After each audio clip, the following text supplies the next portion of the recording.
It is Tuesday, May 14th, 2024. It's 9 a.m. and all members are present. If you would please stand for the Pledge of Allegiance and the invocation. I pledge allegiance to the flag of the United States of America and to the republic for which it stands, one nation, under God, indivisible, with liberty and justice for all. Oh, you know, it's the invocation. No, we discussed the other day whether or not to even have the invocation, but I'll just say this. Yes. May we have open minds and open hearts to make the best decisions for the future of our town. Amen. Amen. Amen. So LPA members, you'll notice that we have a new item on the agenda, which is approval of the final agenda. And we've put this on here so that if there were an item that someone wanted to pull off the item or off the agenda, or something, for example, that 150 people were here for and someone wanted to move it forward, you could also do that under the final agenda. But otherwise, I'll ask for a motion to approve this final agenda. So moved. Second. So there's a motion by Don and a second by Jane. Is there any objection to the motion? The motion carries unanimously. Next item is an approval of the minutes for April 30th, 2024. May I have a motion to approve those as distributed or with any corrections? Motion to approve. Thank you, John, and thank you, Doug. Is there any objection to the motion? Motion carries unanimously. Next item is public comment, and this is public comment for something that's not on the agenda. If you're here to speak about a case that we're doing, a variance or the CPD, please wait until that time so your comments will be part of that hearing. Patrick? Good morning, LPA members. It's weird to see you on that side. Yes, feels pretty good. Good. For the record, my name is. Us too. Yes. That's it. My name is Patrick Vanass. I'm a certified planner with the neighborhood company. I am here representing the cottage today, and as you know, and I met with every single one of you. We thought that the cottage would be before you today. It was tentatively scheduled. Unfortunately, staff ran out of time and resources to get the review done and get their staff report prepared for the Friday deadline. Obviously, our client was very disappointed. And the biggest concern for them is it sets them back from a timeline standpoint. They want to bring back that iconic venue. They want to get building permits in hand and move forward. But by missing today's LPA meeting, they may miss the June council meeting. And then we have a July break, and that would bring them to August. So this little hiccup has caused them a little hardship and concern. So we talked to staff about maybe how can we address this? How can we resolve this? And through discussions with Jason suggested that perhaps we come before you and petition for an additional LPA meeting this month in May. We checked with the clerk about noticing requirements, and Tuesday the 28th would meet those requirements and would allow for an LPA on that date. So with that said, we would really appreciate having the opportunity to come before you in May. Also, we've been told that there are other applicants that it could also benefit them and allow them to get to town council before the break and get their final approval or perhaps denial, but approval before they go on break. So thank you for your consideration, and we hope this could be a feasible solution. Thank you, Patrick. Is there anyone else who wished to make public comment?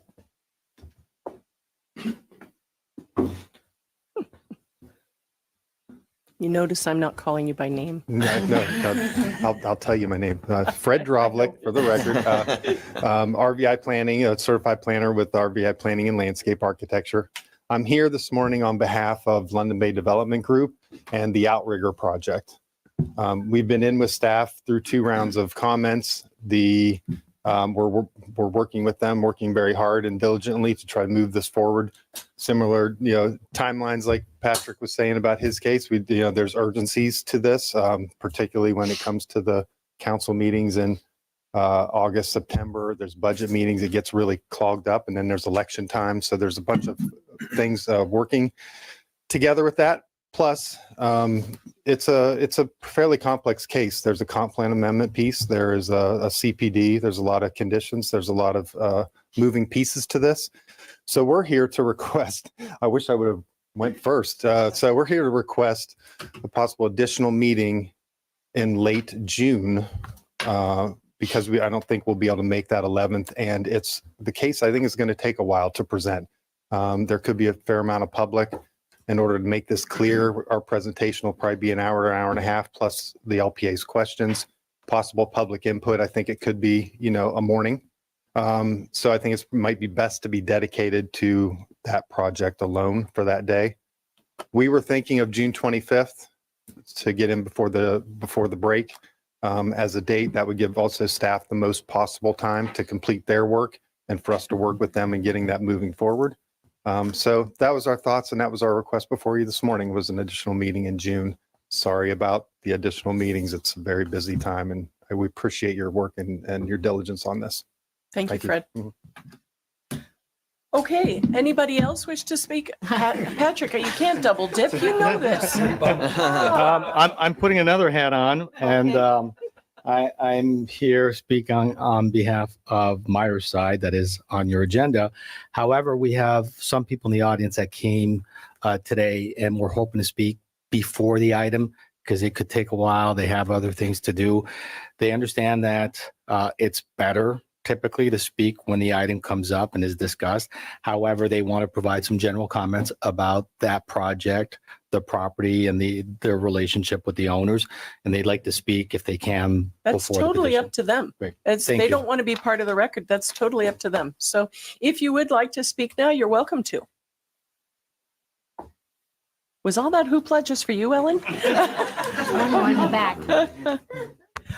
My name is, this is kind of tall. My name is Ellen Vaughn. I'm a resident of Fort Myers Beach. I'm even back living on the island at 7500 Estero Boulevard, so I'm thrilled for that.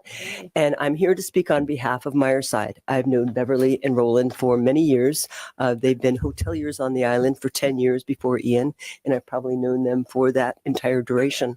I know them to be very upstanding residents of the city, of the town rather, and that they have been very supportive of many, many activities.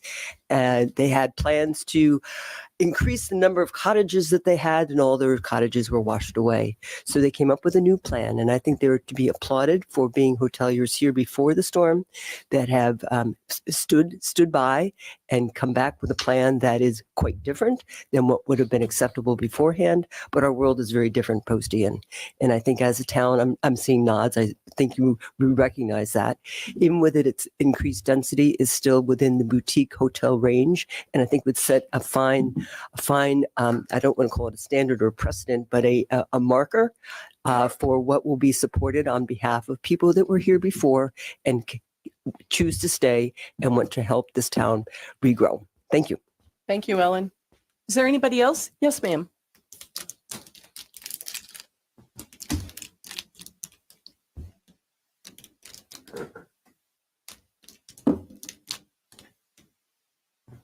Good morning. Good morning. I'm glad this is down for me. My name is Becky Weber. I'm a resident of Fort Myers Beach, and I'm here to speak on behalf of both of the projects you have on the agenda today. First, on the Myers side project, I think it's great that we have people that had prior businesses that got washed away, as well as homes that got washed away of residents from the island who wish to rebuild our beautiful island. We'll never look like we did, unfortunately. But I really think that the Myers side project, I love the boutique hotel idea, and I think their project is really lovely in the what I've seen of it, and I fully support that. I'm also really excited that Mike and Dawn Miller have purchased the old Tuckaway property, and they're going to turn it into another wonderful restaurant and place for all of us to hang out. And I'm very supportive of that project too. So I'd like both of these projects to come to fruition like tomorrow. Thank you. Thank you, Becky, for your comments. Yes, sir.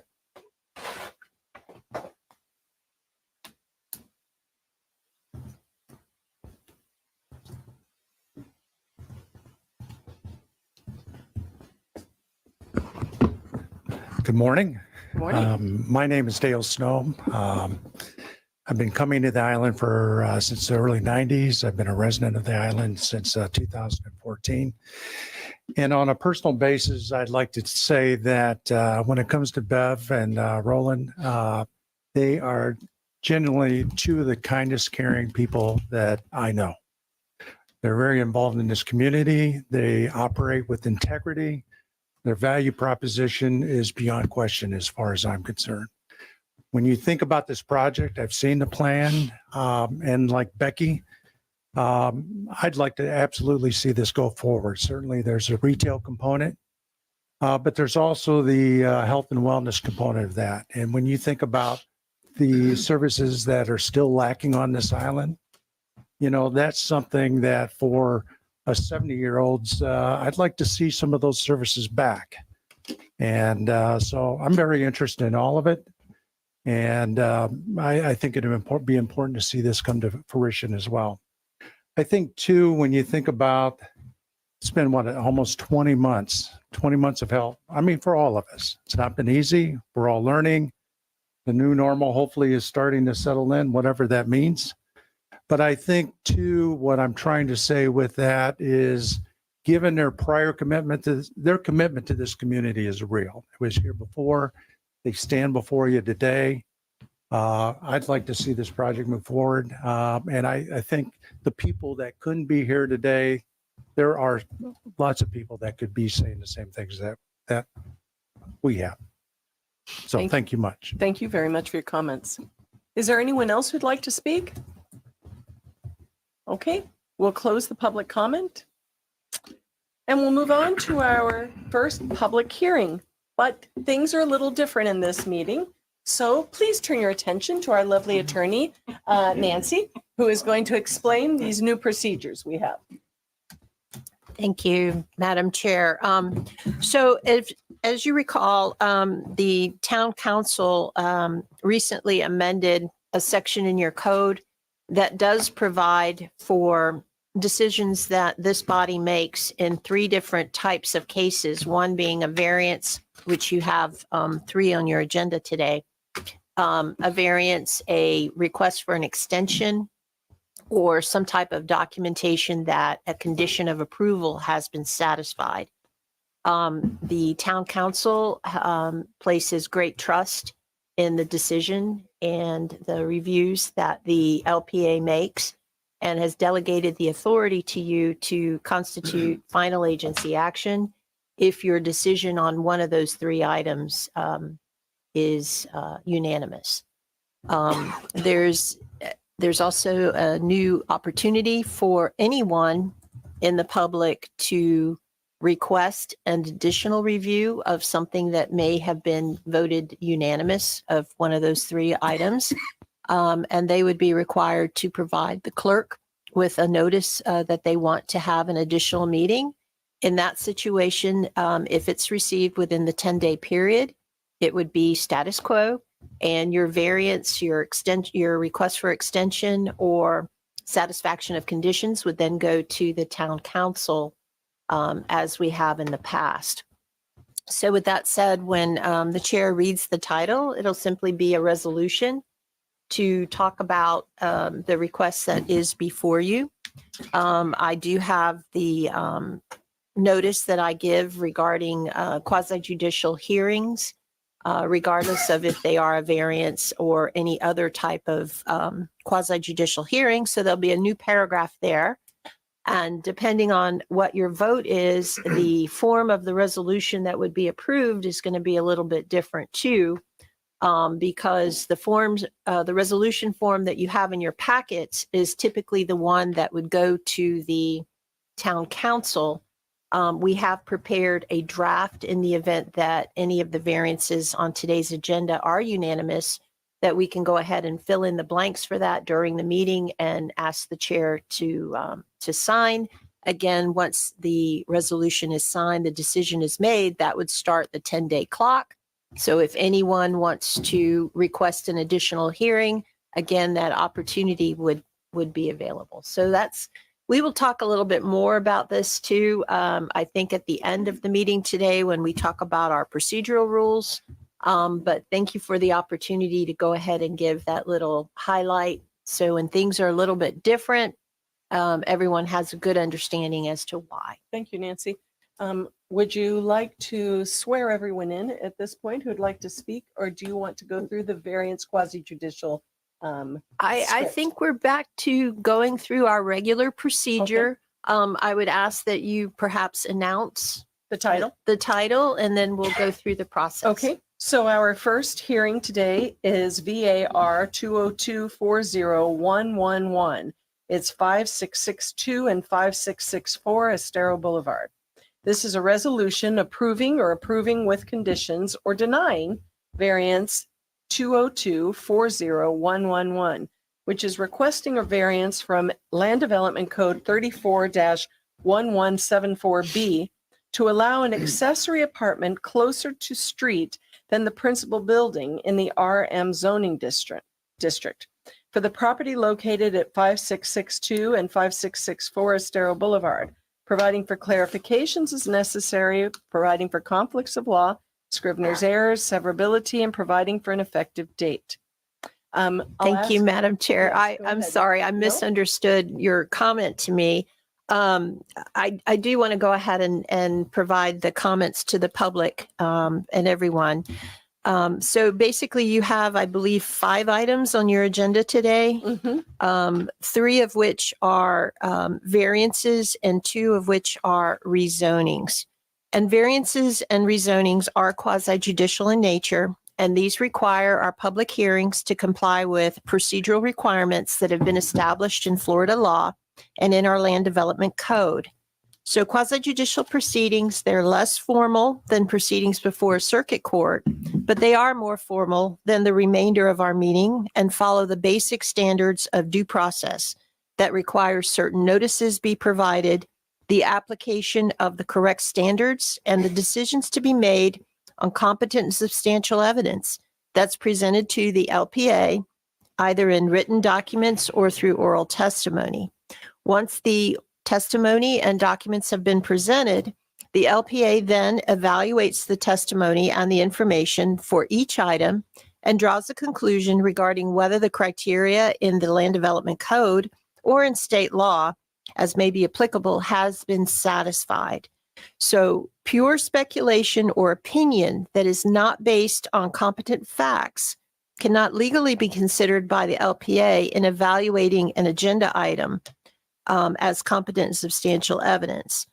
However, testimony by professionals who are qualified as experts in a particular area has been considered competent substantial evidence or competent evidence by Florida courts, as well as testimony by neighbors and residents who have fact-based information, such as surveys, minutes, engineering reports, or testimony that is based on their personal knowledge and experience. So if you intend to speak, please keep these comments in mind. And when you come forward, state your name clearly for the record, whether or not you've been sworn in. As stated earlier, a unanimous decision by eligible voting members of the LPA to approve a variance shall constitute final agency action subject to a request by anyone for an additional hearing review of the matter by the town council if the request for an additional hearing is received by the town clerk within 10 days. Thank you. And for purposes of efficiency, we need to dispose of a few matters related to these quasi-judicial hearings. The first is I need to ask our town clerk, have all items been properly noticed? Yes, they have. Okay. And at this time, if there are any LPA members who have a conflict of interest that would prohibit them from voting on any of these 5 items, Please disclose this now for the record so that we can be assured that we have a quorum present for purposes of voting Does anyone have a conflict? on any of the 5. No conflict. Okay. Seeing none, Madam Chair, at this time, the swearing in of the witnesses. So could anybody who is going to speak on any of the cases today, please stand to be sworn in? That includes public comment. It includes public comment. Anybody who's going to talk. You're not speaking, Fred? Okay. Do you solemnly swear and affirm that the testimony that you're about to give is the truth, the whole truth, and nothing but the truth? Okay. All parties have been sworn. Are there is anyone in the audience here as an official, a specialist in their field that has not previously been qualified by the town? If you're an attorney, if you're a planner, yes, ma'am. Engineer, if you could come up, please. Good morning. Good morning. Could you just state your qualifications for the record, please? Yes, Gina Green, professional engineer. I've been an engineer in South Florida for 38 years. Wow, congratulations. Thank you. Could I have a motion, please, to accept Gina as an expert in her field? I move. Second. Thank you, Doug. Thank you, Don. Is there any objection to that motion? Okay, so Gina, you're now officially an expert, Thank you. at least for us. Is there anybody else? No one else? Okay. So we'll start with ex parte communications. Don, do you have any for this case? None. How about you, Doug? None. Jane? None. Jim? None. John? None. I have none, except that I'm very familiar with the property itself. So, okay, so we'll start with the staff report. Good morning, Sarah. Good morning. Sarah Probst with Community Development. Can you hear me okay? We can. Perfect. The Scott Savard Trust, owner of 5662, 5664 Estero Boulevard, has applied for a variance from LDC Section 341174B to allow for an accessory apartment unit to be constructed forward of the principal structure. The property is zoned residential multifamily and is low density future land use. The property is not large enough to allow 2 density units. However, prior to the storm, the property contained a single family dwelling and an accessory apartment. The applicant is proposing the construction of the same size unit in compliance with the post-disaster build-back regulations. The previous accessory unit was located quite close to Estero Boulevard. The proposed location of the accessory apartment is forward of the principal structure, but will meet the 25-foot front setback yard and the side setback. While the applicant could have designed the accessory apartment to be structurally connected to the primary structure and not require a variance, however, the breezeway connection, which was originally proposed, is not desirable due to the location in the VE flood zone. Finding that the proposed connection is not flood compliant, this variance is the best option for the proposed development. Staff is available for any questions you may have, and I believe the applicant is also here. Thank you very much, Sarah. Are there questions for Sarah? Sarah, in the analysis section, it says, explain how it is non-conforming square foot width depth. Is that something that you wanted to explain this morning? No, that was something I wanted staff to put into the staff report and didn't realize until last night when I was reading through all the documents that they did not catch my note and make that change. So I am not clear on exactly how this lot is non-conforming. Jason, are you familiar with, this was not Jason nor I's case. Are you familiar with how the Savard property is non-conforming? Would it be the size of the lot? I don't believe so.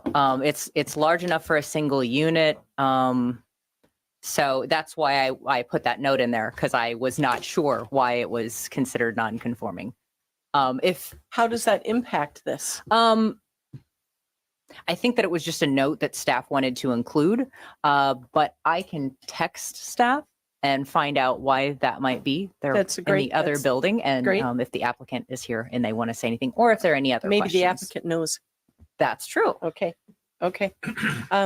Having nobody has any other questions for Sarah? No. We'll invite the applicant up.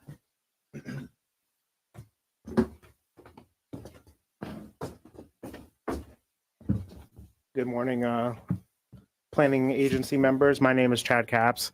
I'm here on behalf of the Scott Savaride Trust. They wanted to be here today, but they had other travel plans and couldn't be here. It's very important to them. I don't have much to add from what Sarah said. What's proposed is a great example of the post-disaster build back. They are essentially recreating exactly what they had before. There was two, I think we have a little bit of a difference of opinion whether it's an accessory apartment or dwelling unit. But after discussing with staff, the accessory apartment does work for our client, and they have no objections to going forward in that manner. The two buildings meet all required setbacks. It's just a matter of the fact that the smaller building is located in front of the bigger building, which will be along the Gulf of Mexico. It's almost identical location to what was there previously. As far as the non-conforming lot, I'm not sure, but I believe this is one of those, like a lot of lots on the beach, that is a couple feet short on the required width. Okay.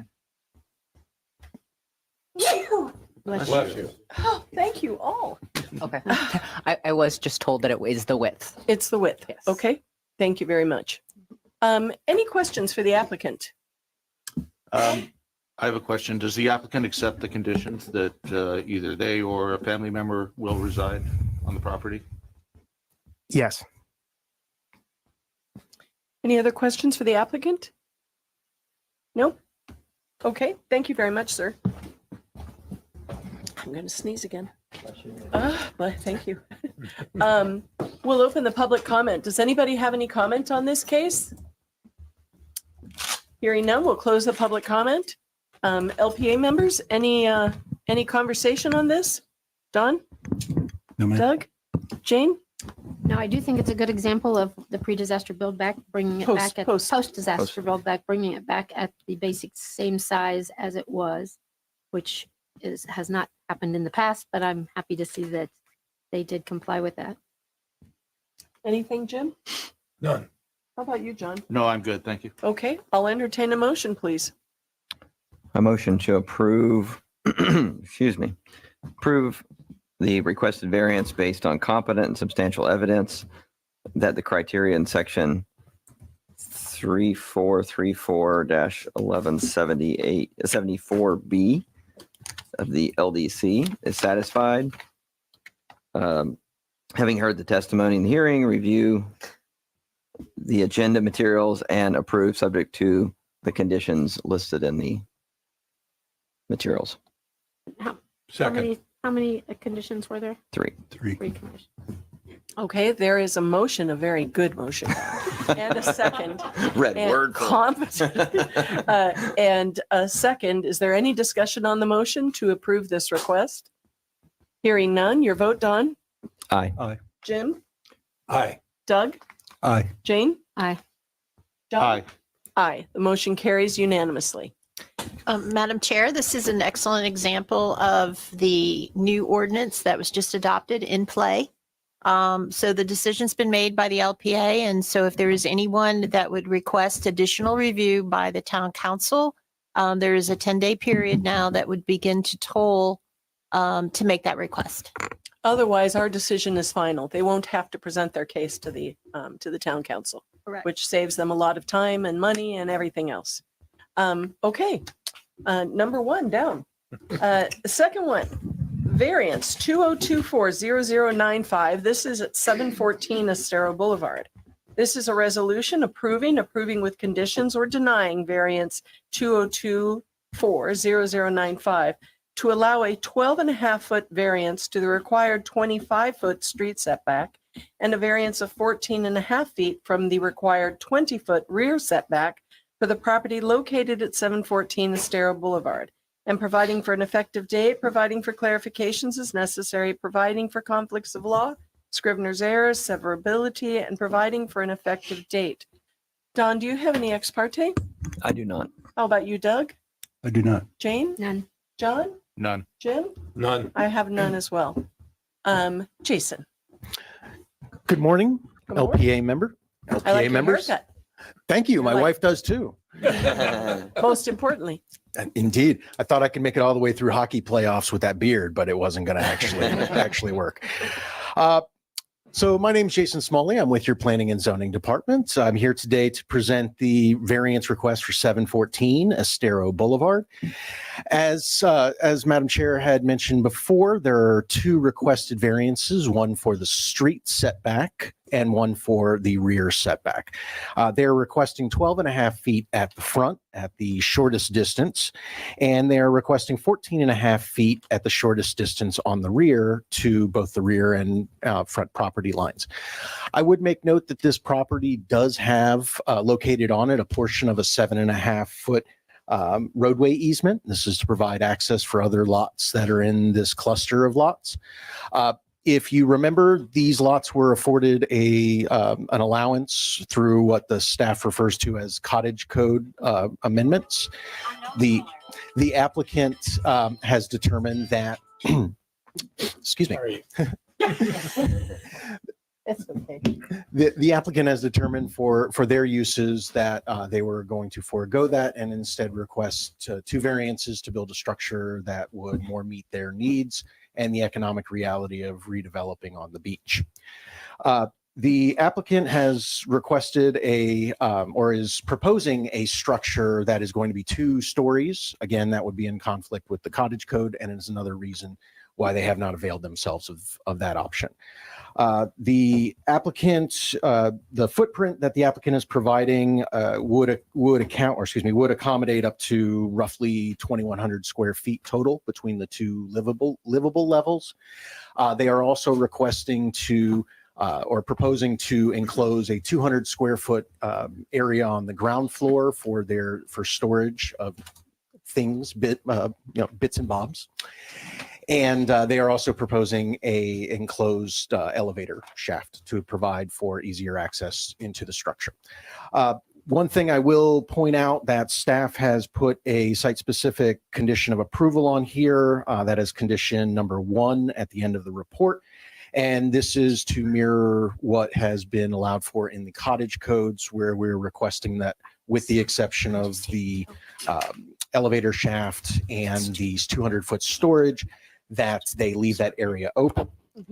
Other minor things that you will see on other projects is just a requirement that they keep their vehicles entirely on their lot. And obviously there will be reviews of things such as building coverage and impervious coverage when it comes time for their building permits. Staff is here for any questions or concerns that you may have, and I believe the applicant and their representative are here as well. Thank you, Jason. Jane? The footprint of the property, is it basically the same? I'm sorry, the footprint of the lot? The footprint of the house. Of the house.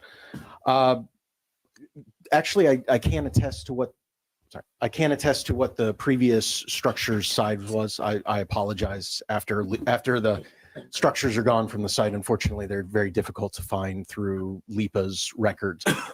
Isn't that part of what the cottage, I know that they're working outside of the cottage situation, but part of it is that they are in the same footprint. I see the nexus. Yes, absolutely. So that again would deviate from the intent and the words of the cottage code. So that further. So how about setbacks? Can you tell me, are the setbacks more extreme than they were before? Well, I believe the structure was actually smaller, so the setbacks that they're going to be using here are going to be shifted a bit. They will be providing the proper setbacks on the sides, but what they're asking for today is the reduction of the street and the rear. So I can attest to the footprint that existed before. If it is a large difference or if we're talking a minimal difference, perhaps the applicant or their representative can attest to that. Is this going to be something that will be acceptable to all of the lots along that street if they don't choose to do the cottage? Yes.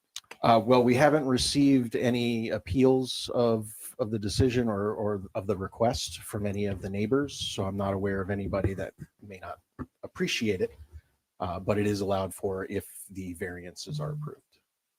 So this does not set a precedence. Each one is reviewed individually and has to be determined individually. The reason they're before you today, though, is because they don't meet the cottage lot requirements. If they had chosen to make it the same square footage, only one story over open, then they wouldn't even be here today. But the reason that they're here is because it is slightly larger. And this does not set a precedence for any other parcel.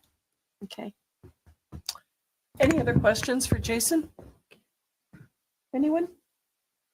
Okay, Jason, thank you very much. Of course. Could we have the applicant, please? How's your ankle? Still there. Yeah. Still there. Kara Stewart, for the record, representing the property owners at 714 Estero Boulevard. I will address Ms. Plummer's question right off the bat. The setbacks that were previously there on the existing structure, the rear had a deck in the back with also a 5-foot setback. So I'm very similar to that. I am going a little longer along the rear of the home, but the 5-foot was there before. We have also taken the opportunity to shift the new structure further to the easement, creating the buffer that's required on the side yard. So we've increased the side yard to the immediate neighbor. The setback in the front previously had, I believe, a front at the minimum, a 10-foot setback. We are now at 12 and a half. So we've shifted. The size of the structure is relatively the same. They're using a prefabricated structure. So they're a little bit limited. So they've tried to fit it in very similar to what that existing footprint was. The storage, as Jason mentioned, for downstairs is just for obvious, beach things and whatnot, and an elevator to give them access, which is allowed by FEMA and whatnot. So, yeah, we're accepting the conditions. There were, I think, 3 or 4 conditions on there. We're okay with that. We understand we need parking and we have to meet all the other requirements of the code. So I'm here to answer any questions. If you have Any questions for Kara Stewart? None? Thank you very much, Kara. Thank you. I'll open the public hearing. Is there anyone here who wishes to discuss this project? No one? Okay, the public hearing is closed. I would say that I did receive one phone call, and I do not remember the lady's name. She said she lived in the area nearby, had asked what the variance was for. I explained it, and she said that she was in favor of it. But I haven't received any actual written correspondence. Thank you very much, Sarah. Any other discussion from the LPA members? I just, I think I'm in favor of this, but it would have been really helpful for us to visualize it if we had like an aerial of the previous structure or some depiction of what was there before Ian. And I think it would have been useful going forward. The unfortunate part about that is that the tax rule has deleted all of that previous stuff. And so there is nothing from you for any of us to pull from that, gives. Yeah, something like that in our package would be useful. Why did they delete all that? I don't know. That doesn't.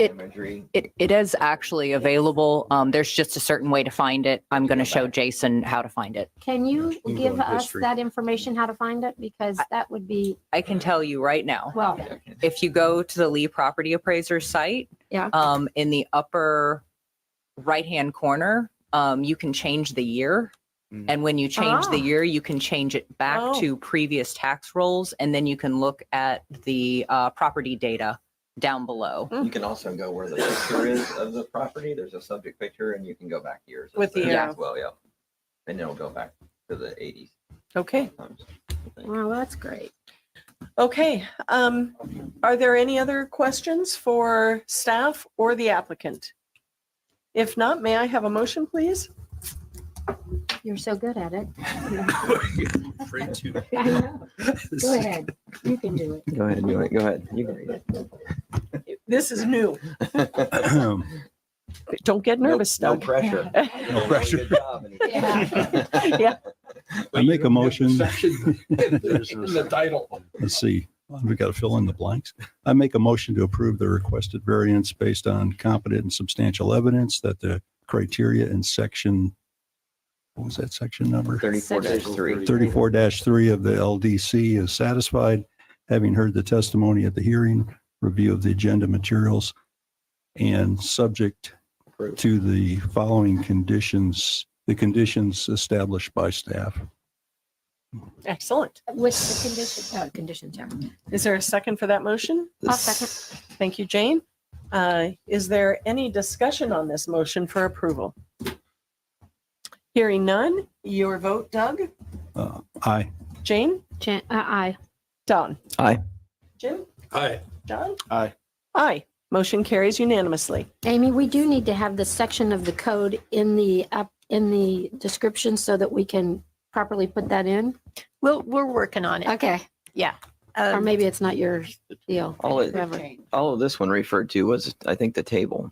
The other one had the actual section. This one is- Exactly. Okay. Okay, we'll move on. The next item is, Madam Oh, Chair, just yes. to announce that the vote was unanimous. And so there is a 10-day period. If anyone in the public would like to request an additional review by the town council, please provide the request to the town clerk within 10 days. Thank you. this is a variance for 21481 Widgeon Terrace. This is a resolution approving with conditions or denying variance VAR 202-40094, a variance from LDC, Land Development Code Table 34-3, to decrease the required water body setback by 10.5 feet from the required 25 feet in the RC zoning district for the property located at 21481 Widgeon Terrace, providing for clarifications as necessary, providing for conflicts of law, Scrivener's errors, severability, and providing for an effective date. John, any ex parte? None. How about you, Jim? None. Jane? None. Doug? None. Don? None. I have none as well. Sarah? Good morning. Sarah Probst with Community Development. Gina Green, on behalf of Janet Shoby Trust, owner of 21481 Widgeon Terrace, has applied for a variance from LDC Section 34-638 D3C3 lowercase III to allow for an at-grade swimming pool to be constructed less than 25 feet from an unseawalled natural water body. The applicant is requesting a variance of 10.5 feet to allow a pool to be a minimum distance of 14.5 feet from the mean high water line of the unseawalled natural water body at the rear of the property. The Flamingo Harbor Condominium Association allows property owners to utilize adjacent common areas for private amenities, although the proposed pool will be completely within the property at 21481 Widgeon Terrace. The property is zoned residential conservation and is mixed residential future land use. The property is within the Widgeon Terrace neighborhood, which includes the right-of-way in the parcels. The applicant is proposing the construction of an at-grade pool that will have a stem wall of approximately 18 inches at the end away from the house due to the slope of the yard. The proposed pool, along with the proposed pool, the applicant also proposed riprap along the rear of the property. However, this request is not part of the variance before you and will require a separate permit. Staff is available for any questions you may have, and the applicant is also here. Questions for staff from anyone? Sarah, on one of the exhibits that has the drawing, it shows the 25-foot setback line through the pool, but if you continue down, it also, the 25-foot setback line does continue through the stairs and the deck. Do they need to be included in the variance request? I don't know if those are proposed to remain or if they had a previous variance for those. And if they already exist, they may already have a variance for that. Let me double check on that. Don? I lived there and I was on the board, so I'm very familiar with this property. I didn't live at this house, but they were pre-existing. Those steps and that deck, those decks were there. Previous variance granted on the upstairs and I don't know about a previous, I think they were built with the house, is my understanding. Any other questions? And if they were permitted work and they're already there, then we wouldn't necessarily require them to do anything. Okay, no other questions. We'll hear from the applicant.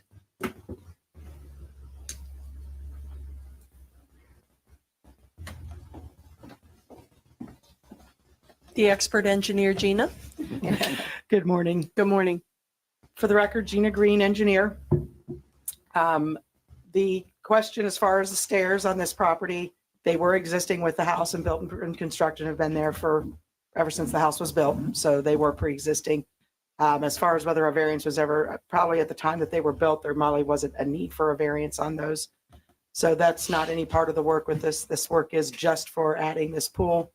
There is a very limited rear yard in this particular one, and with from the exhibit that you can see, the curvature of that mean high water line comes very close to the rear property line there on the southerly section of it. The pool that she's proposing is not an unreasonable residential pool. It's a normal sized. In fact, it's smaller than what most people do build in their yards. So she's not asking for anything grandiose in her rear yard. As far as the riprap on the rear, if we decide to stabilize it that way, then we'll go through all the proper permitting to do that. Everything else about it, the pool equipment all is going to meet all the setbacks. It's just being able to put this principal pool structure in this required and ask for this reduction. I do have a couple pictures of the rear yard if you want to see them that were taken. If that helps you all to look at the space that this is going in. Would anybody like to see the photos? Sure. Thank you.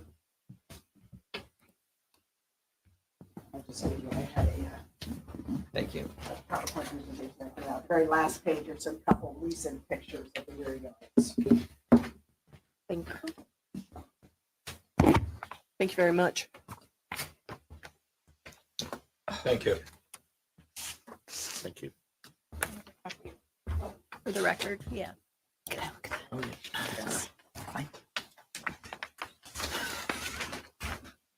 Oh, the end, you just give it to them, right?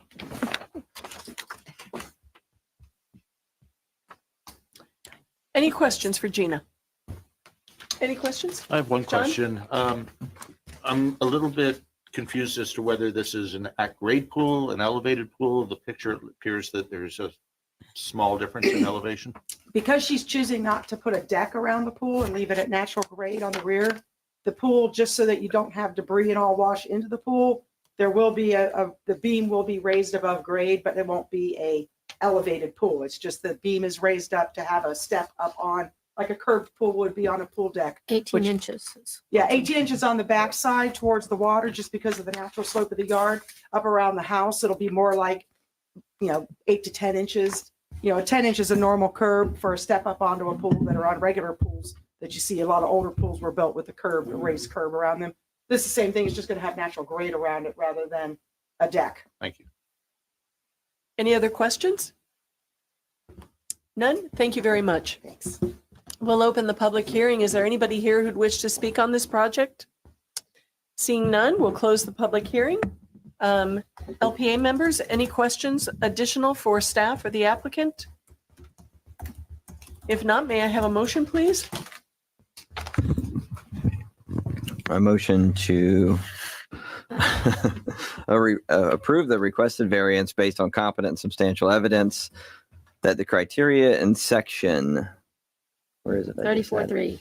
34-3. I think it's like 638. 38. Hang on, sorry. How did I lose that? There it is. Yeah, LDC 34-638 D3C3 III. Is satisfied, having heard the testimony in the hearing, review of the agenda materials, and approved subject to the conditions set forth in the materials, 2 conditions set forth in the materials. Second. There's a motion and a second. Is there any discussion on the motion? Hearing none, your vote, Don? Aye. John? Aye. Jim? Aye. Jane? Aye. Doug? Aye.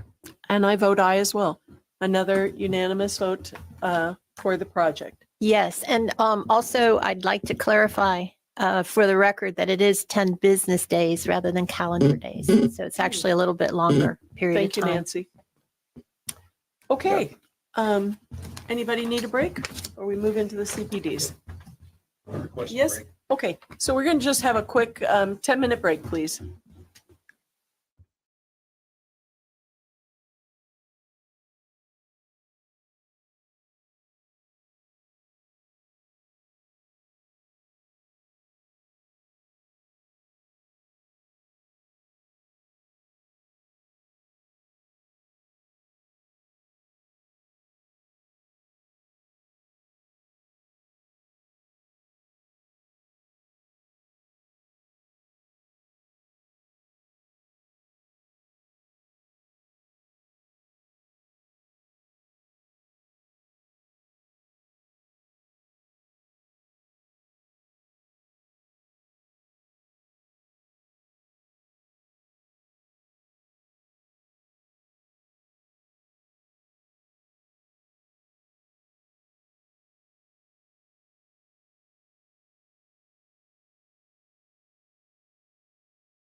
Development. This is CPD 2024-0049, amending a previous CPD 2206. This is an ordinance of the town of Fort Myers Beach, Florida, amending and restating ordinance number 22-06 to amend the schedule of uses for the commercial plan development zoning for the property located at 2301, 2307, and 2311 Estero Boulevard and 111 and 121 Mango Street, generally identified as strap numbers 219-46-24-W3-0110D.0010, 19-46-24-W3-0120E.0010,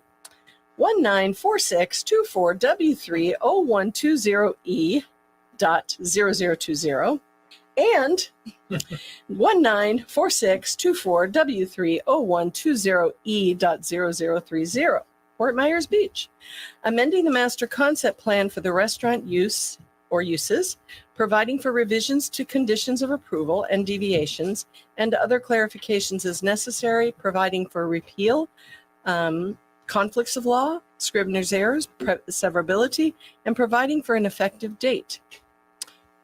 Don, do you have any ex parte on this? Only that I spoke with the neighborhood company representatives. Thank you. Doug, how about you? Yes, I had a Teams meeting with Pat and Ken Gallagher. Fred, yeah. Fred. Ken. And where they explained the project and went over the same materials that are in the package. Thank you. How about you, Jane? Ditto. Okay. Jim? Yes, I had a meeting with the neighborhood group regarding this project. Thank you. John? I also had a meeting with the neighborhood group about this project. I also had a meeting with the neighborhood group, and I appreciated your time. Okay. Jason. Good morning, LPA members. Jason Smalley with your Planning and Zoning Department. So, as was said before, this is a request for an amendment of a previously approved CPD amendment, 2206. This is an amendment that has a lot of requests. There are multiple changes that are being requested in the previously approved deviations and conditions of approval. For time and just to introduce this, I think staff puts these into a few different buckets of requests. There are requests dealing with the either reduction or change in the buffers. We've kind of characterized those together. There are some reductions in the actual width of these buffers to mitigate some of those problems. They have provided in some circumstances an equal amount of material in a smaller space or fencing to help to alleviate any possible nuisance, visual nuisance at least, and possibly some audio or auditory nuisance that might be felt by the neighbors. Aside from that, they are also requesting some changes to the schedule of uses. I believe all that material has been presented to you in the presentation documents and through the documents that were provided by the applicant. We would note that some of those changes include keeping what was previously approved, such as the allowance for on-site brewing, but they are also requesting additional time. So they are looking to expand their allowable times that was limited in the previous iteration of the CPD amendment. They're requesting an additional hour. Jason, can you remind me what that was? I'm trying to go back here to the previous amendment. What was the time? 11. They're requesting previously they were limited until 10 p.m. for outdoor use. And so now they're requesting to extend that to 11 p.m. for their outdoor use. Thank you. As part of the changes in the schedule of uses, also they are requesting the addition or allowance of transient mobile vendors, i.e. food trucks. And they are also looking to remove the limitation that said that the previous business could not use the outdoor area for amplified music or entertainment. So those are another seeming bucket of requests that they're asking. Part of this project is to also attach a tiki hut to the existing building. Some of the reductions in the setbacks and particularly the reduction of the site triangle are all wrapped up in the development of that tiki structure. The tiki structure itself is relatively large. It would encompass a vast majority of the front of the building. So that area that previously would have been an open area for seating and some green space is now proposed to be entirely under the tiki hut. I believe that the proposed square footage is roughly 2,750 square feet, give or take a few. But that would encompass, again, most of the use in the front area, whereas prior to now, it was an open seating area. And that was, again, allowed for in the previous iteration of the CPD amendment that was approved in 2022, the use of that outdoor area specifically for service of alcoholic beverages. So those previous approvals will continue. They're looking to expand that use out there and then provide a covered area. In total, what they're requesting to end up with on the 4 properties, and thank the Lord I don't have to say all those strap numbers. Thank you very much for that. Anytime. is they will end up with a total of 9 deviations and 10 conditions of approval. Just to give you a little context, the last iteration of the CPD in 2022, they had 11 conditions of approval, 11 deviations. So some of these things are being combined for ease of clarification of reading. Some of them are being removed. Many of them are being amended. Without sort of going too much deeper into the weeds here, I think we've explained most of the general changes here. We are here, staff is here for any questions or concerns that you may have. And the applicant's representatives are here as well. And I believe that they have a presentation. Mm-hmm. Sarah? Could I make one clarification just because I'm not sure if it was completely clear? Previously, the conditions were for hours of operation. The business was 6 a.m. to midnight. The hours of operation for an indoor restaurant was 7 a.m. to midnight with outdoor seating limited between the hours of 7 a.m. and 10 p.m. 7 days a week. The new proposed language is the hours of operation will be 7 a.m. to midnight, 7 days a week for both the restaurant and outdoor seating area. We, staff proposed a change to that. I believe that the conditions in your staff report are different than that, but that's not what they requested. So they requested 7 to midnight, 7 days a week. So we are proposing a slightly different condition.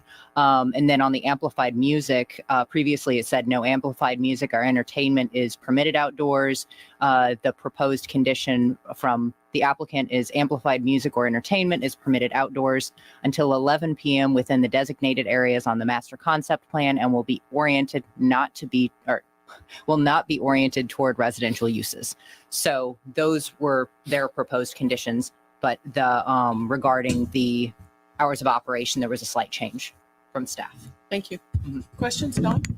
No, thank you for that, because that was one of them I wanted to clarify based on what I read. The other question is, in the staff recommendation up top, it says accept deviation 11.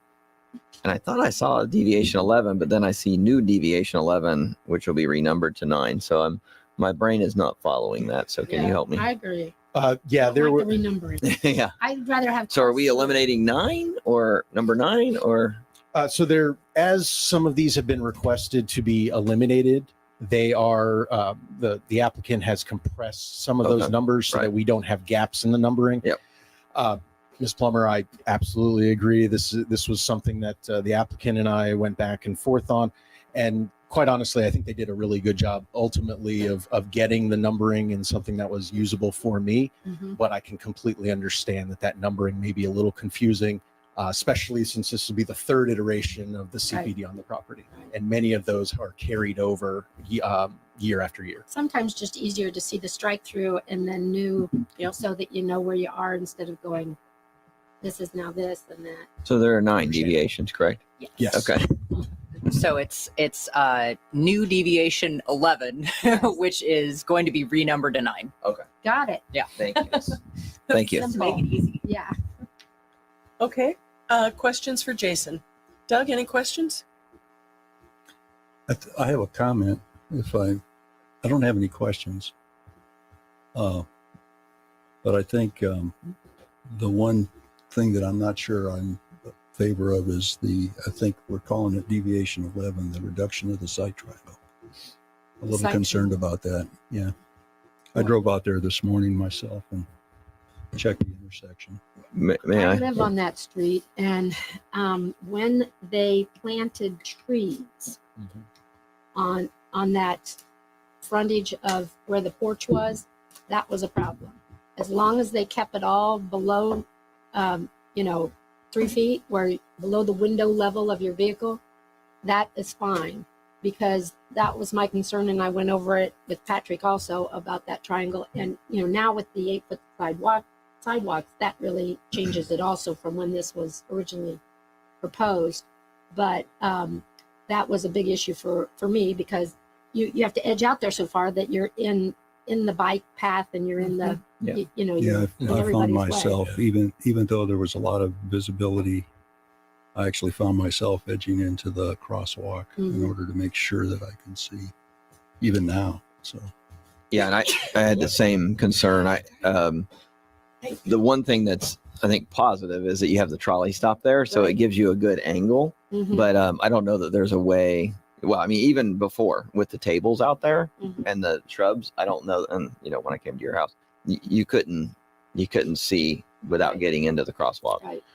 That's a lot of streets, I think. But I mean, down the boulevard, but it still was a concern. I think the fact that they are only going to have the poles in the line, and the seating is set back, that all of that gives plenty of room to see.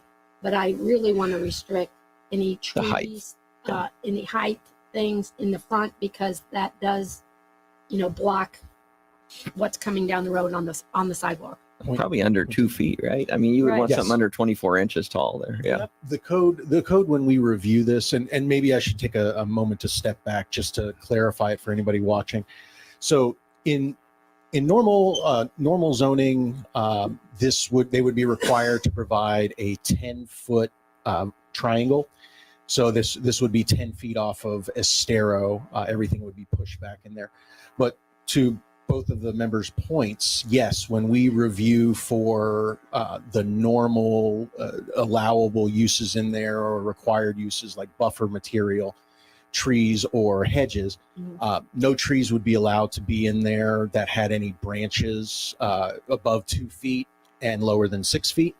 And any of the hedging material will also be required to be maintained by the applicant at that below 2 feet, or nothing below 6 feet. Nothing above 2 feet, nothing below 6 feet. Other questions for Jason? Oh, sorry. And one other thing to mention, they're requesting that the 10-foot site triangle be reduced to 3 foot at that. So there's a difference of 7 feet there, just to address your comment. But the 3 foot and the 7 feet, when you take the line of sight, extends it considerably further down Estero. That's true. Right. The 3 foot clipped corner, even if you inch up, I'm a bike rider, so you may be able to inch up to see traffic, but inching up and seeing a bike within 3 feet is not very much.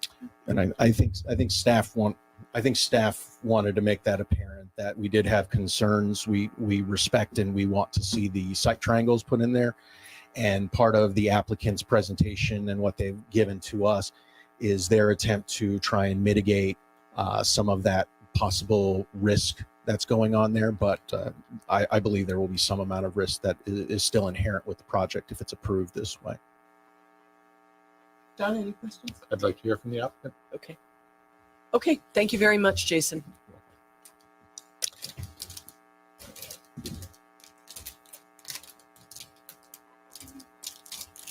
Good morning, Ken.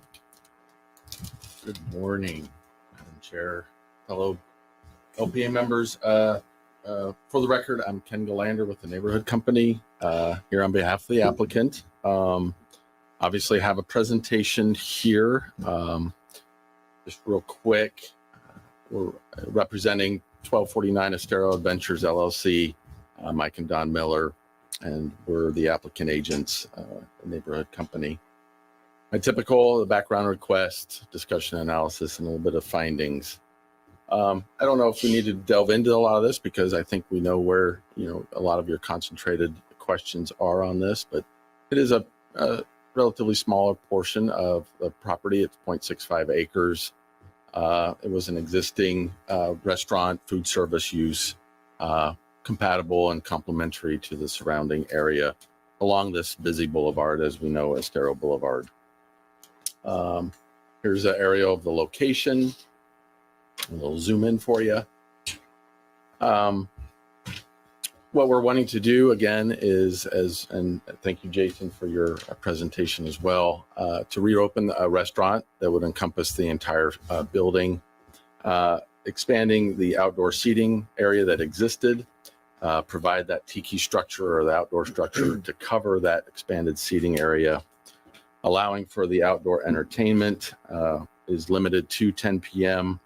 And we've identified actually on our master concept plan to potentially mitigate any of those concerns to dictate where those performances can occur within the outdoor area.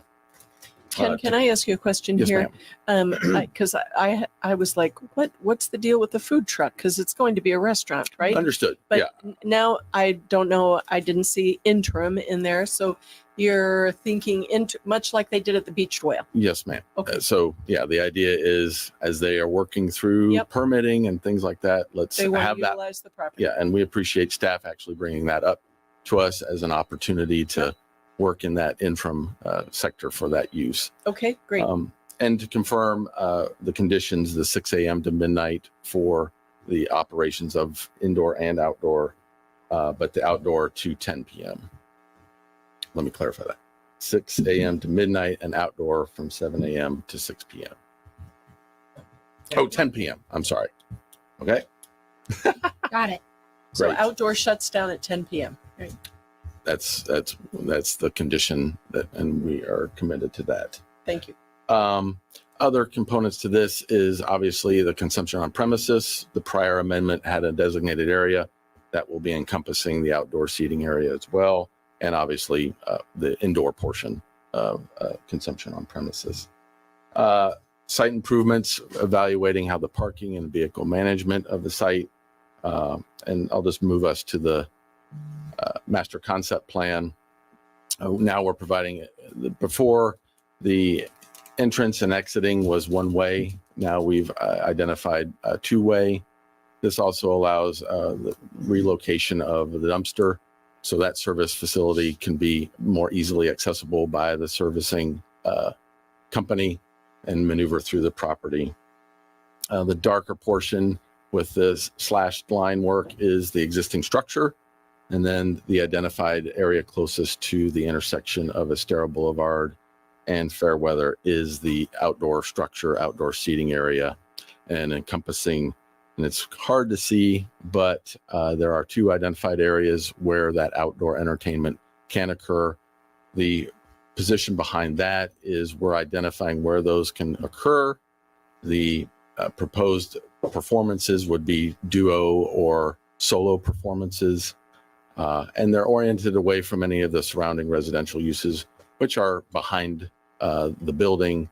And we're also encouraging or implementing additional landscaping along that Fairweather right of way.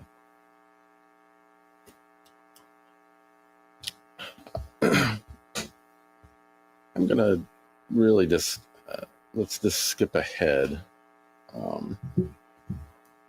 These are the conceptual renderings of the construction renderings of the tiki structure. And this is what it's going to look like.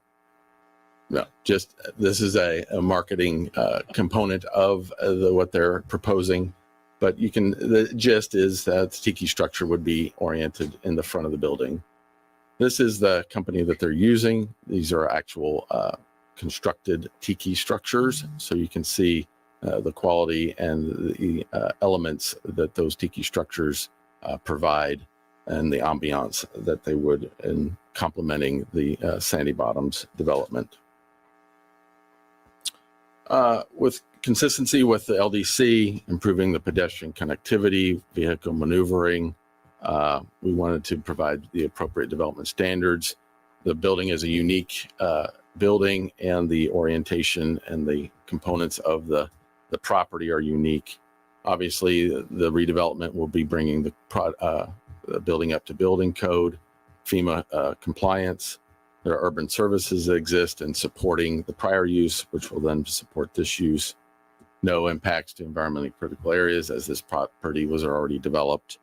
And we're just reestablishing just a more resilient, compliant, and a restaurant that, as was said before, is looking forward to having another restaurant of high quality in this portion of the town. With regards to the deviations, we believe they achieve the objective of the plan development, providing for that flexibility due to the disaster impacts that we have heard. We don't believe they negatively impact the public's health, safety, and welfare, enable the redevelopment that the public wants, and we believe they're consistent with the comp plan.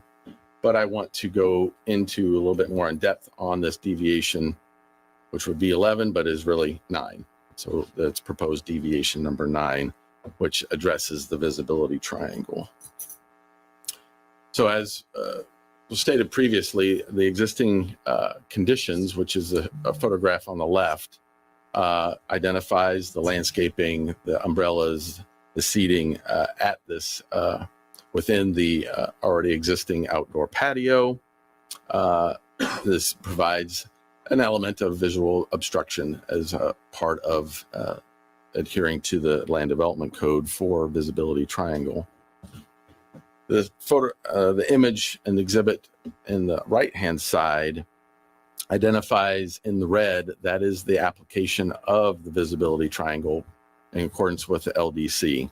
That is the 10-foot back off of the boundary of the right-of-way, inward 10 feet, and extending down the 150 feet for this type of roadway network. As you can see, this portion of Estero Boulevard, through the improvements that occurred with the reconstruction, is implementing the trolley stops or the lead trans stops within the right-of-way, which, as you can see, the yellow dash line deflects the travel lane outward and into the middle of the portion of the lane. So that, if you apply the standard, it alters the visual representation of looking down the right-of-way and seeing the oncoming traffic. So that alters the typical standard for utilizing the vision triangle, which then the blue line provides an alternative equivalent visibility looking down towards Estero Boulevard.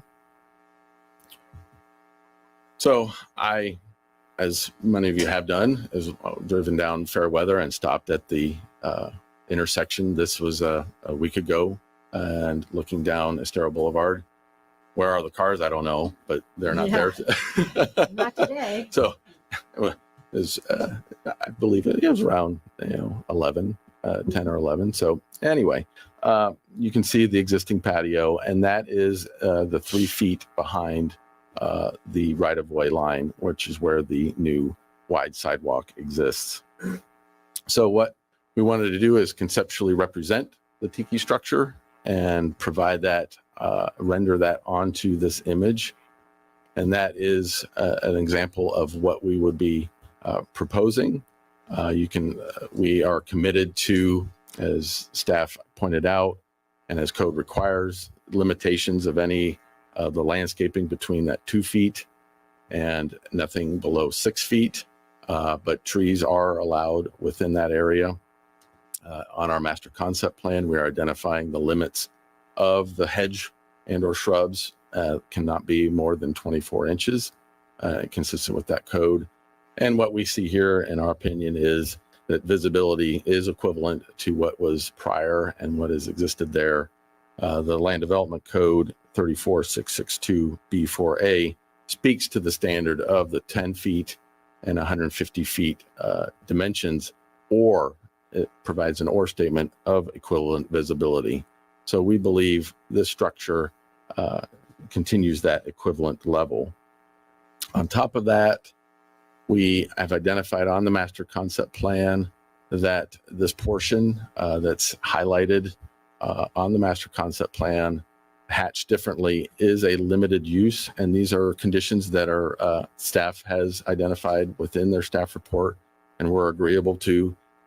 No tables, no bar area, no sitting is a component of that use. So in conclusion, we feel we're consistent with the comprehensive plan, land development code, and the application requirements for this amendment.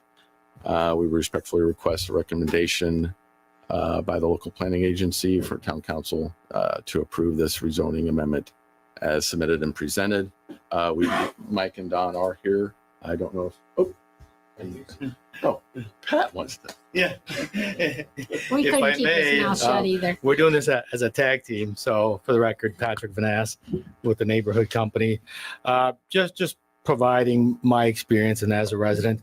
And I think Ken did a great job explaining the technicalities of it. But we all know as residents that when we are the busiest during the year, during season, that's when our traffic is also at the slowest. So really what it is the traffic is bumper to bumper, inching forward. And typically when you merge into Estero, it's at the grace of someone letting you in. So it is a very slow moving merge, slow moving traffic, and that affects the safety of this request. And I think it should be considered also as part of that request and recommendation from the LPA. So just wanted to add that flavor. I know you're painfully aware of this issue, as I am, but just wanted to point it out, and I think it's an important factor also. Thank you, Patrick. Any questions, Doug? I have a question. Could we go back to the previous slide? The one with, can we go back to the slide with the site plan?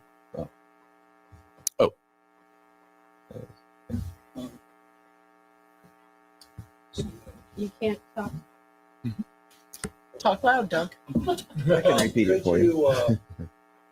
Simply modify the footprint of the tiki hut to follow a line more like this, instead of having to hatch out an area you're not using, just not having there. Column with the tiki hut set back to the 10 feet. Yeah, we understand that. And as we've approached this was the element, this was in providing for the structure over the existing location of that outdoor patio. So utilizing that space, continuing to utilize that space. So we can certainly evaluate that.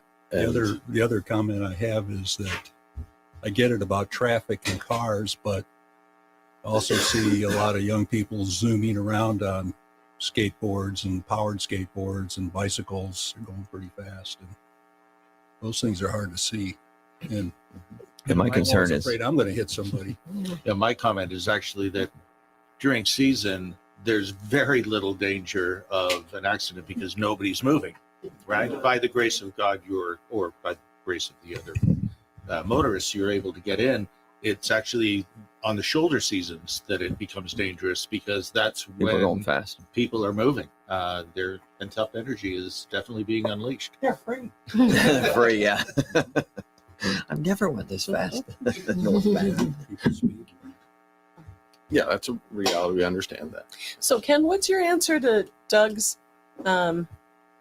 fix on this? Is simply moving the post of the tiki. I mean, if 7 you're not, feet, is that right? It would push it back 7 feet. If you're not going to utilize that area, because I mean, when we sat and spoke, I said, good luck with not utilizing this. People are going to move their chairs. I mean, it's a fantasy to think that will be left unused. So what about modifying that and moving the? I think that's something that we certainly will evaluate and consider. That area, if the structure is moved back, we could revert back to having chairs and umbrellas, I guess, out there as well. I guess my concern with that is that if you have people sitting there, you're still going to obstruct the view. Oh, So sure, you'd actually have to take out a few pavers and But put some low level lines. That's compliant with your code to have the tables and the chairs and umbrellas and the landscape. Unless it's obstructing the view, the visibility triangle, correct? I don't believe that. No. It's only if it's structures and. I mean, I think that you're not supposed to have anything. I don't think that it's necessary. I mean, we shouldn't allow structures to be built there, but you also shouldn't be just putting things there either. Okay. But to Anita's point was, if you have tables out there, unless they're fixed in the ground, and if somebody wants to expand their table because they have a larger group, they'll expand into that area if there are pavers there. So, I mean, that was part of the reason why staff was not recommending approval of that one deviation, is because if there's a structure there, if there's a place for people to put tables, if there's a covering, it's going to be difficult to keep people out of it. Even if you put a hashed thing on the line, people are drinking, having a good time. They're going to be moving around. Fire and people are still going to move there. That's our what's gonna concern. Yeah. And my other concern is there's no way to keep people off of it. I mean, on the contrary to what we're saying, right? If you literally put grass there, or you put little bushes there or whatever, and you actually had your 10 feet of buffer, you're gonna have to build a structure there to keep a wall, right? Which you don't want to do. So to keep people off of it, no matter what, people will move their chairs. You know, I think we understand the concern and the request. What I would ask is consideration to the conditions that are there today. Again, we went from a wider sidewalk. We also went from a straight lane to a deflected lane, where you do have comparable visibility with a reduced setback from the corner from 10 feet to 3 feet. And while I understand your concern, I also think that should be considered. So maybe there's a compromise there. Also, from a just structural and aesthetic standpoint, having a structure consistent and parallel to the sidewalk is more visually attractive, more consistent with construction methods also. So I would just ask that, understanding your point, if you also consider that the conditions that are there today and present today do create some mitigation from that 10 feet, because we have a better line of sight because of those conditions. But Patrick, if that's true, then why are we even talking about this mystery land? Well, because a code cannot anticipate every single condition. A code is kind of static, and the norm and the standard is 10 feet. But there's also a caveat that says, or similar visibility. So that's what we are expressing today. That's what we're wanting to look at, what those mitigating factors are that would allow something safe, but also a bit of a deviation from the norm. Jane? I'll say that once we got the orange Geiger trees removed from the sight line, because that's what was blocking, that was in front of that on Estero Boulevard, that, as you can see, the umbrellas obstruct more than the landscaping. So I think for use of the space, it's great to have the cover come out as far as it can to protect everybody from sun and water, rain, but also that we never had any problem with people sitting at those tables and things like that. Didn't. No, not in view at all. The only problem was when there was those trees that were bushy and too young. They weren't tall enough. So I'm sorry. I was just going to say, you live there. I live there. So as it was before the storm and as it's proposed, would you have to edge into the crosswalk to see? Or do you think from your car window you could? I don't notice myself being in the crosswalk necessarily. I'll pull into it to turn before, and look once more before I go. But, I do my full stop outside of the crosswalk. Okay. So the people sitting there never obstructed your view? Never. Okay. Other questions for Ken? Anyone? Okay, thank you so much. Thank you. We'll open up the public comment now. Does anybody care to comment on this?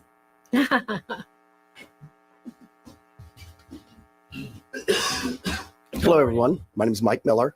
My wife and I own the property. One of the couple things I wanted to get some clarification on that red zone right there is that we intend, even though that the tiki hut's going to come out almost to the sidewalk, is we intend to put, let's say, 1 foot or 2 foot bushes in partially underneath the tiki hut so that you're not going to have people being able to put their tables and chairs in that area. We want to bring it out as close to the sidewalk as we can for aesthetics.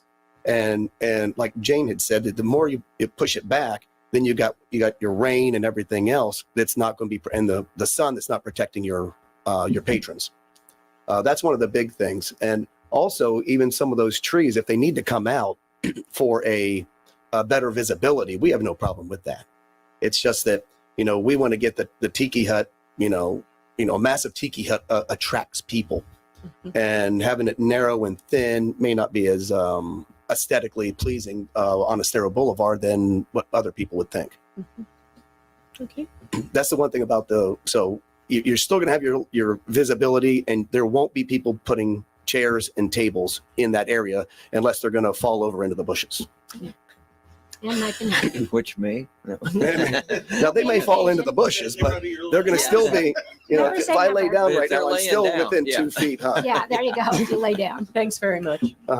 Also, we went ahead and was, proactive on doing this. We've already installed an 8-foot fence on the back side of the property, There you blocking the, noise and sound, what might be happening in the future. We're also going to be doing a lot more planting. And regarding the outdoor music, we're only going to have like a 1-person or 2-person band. It's not like we're not going to have drums. We're not going to be doing like that. We're very obviously, we've been up here before with the whale, and we're very conscious on, and we like the feedback and input from the neighbors to find out, hey, if something is too loud, definitely let us know. We want to be proactive on all of this. But nothing beats having, sitting underneath a nice tiki hut and having having your lunch or dinner and a cocktail and listening to the ambient music, and live music playing. That's what attracts everyone to Fort Myers Beach.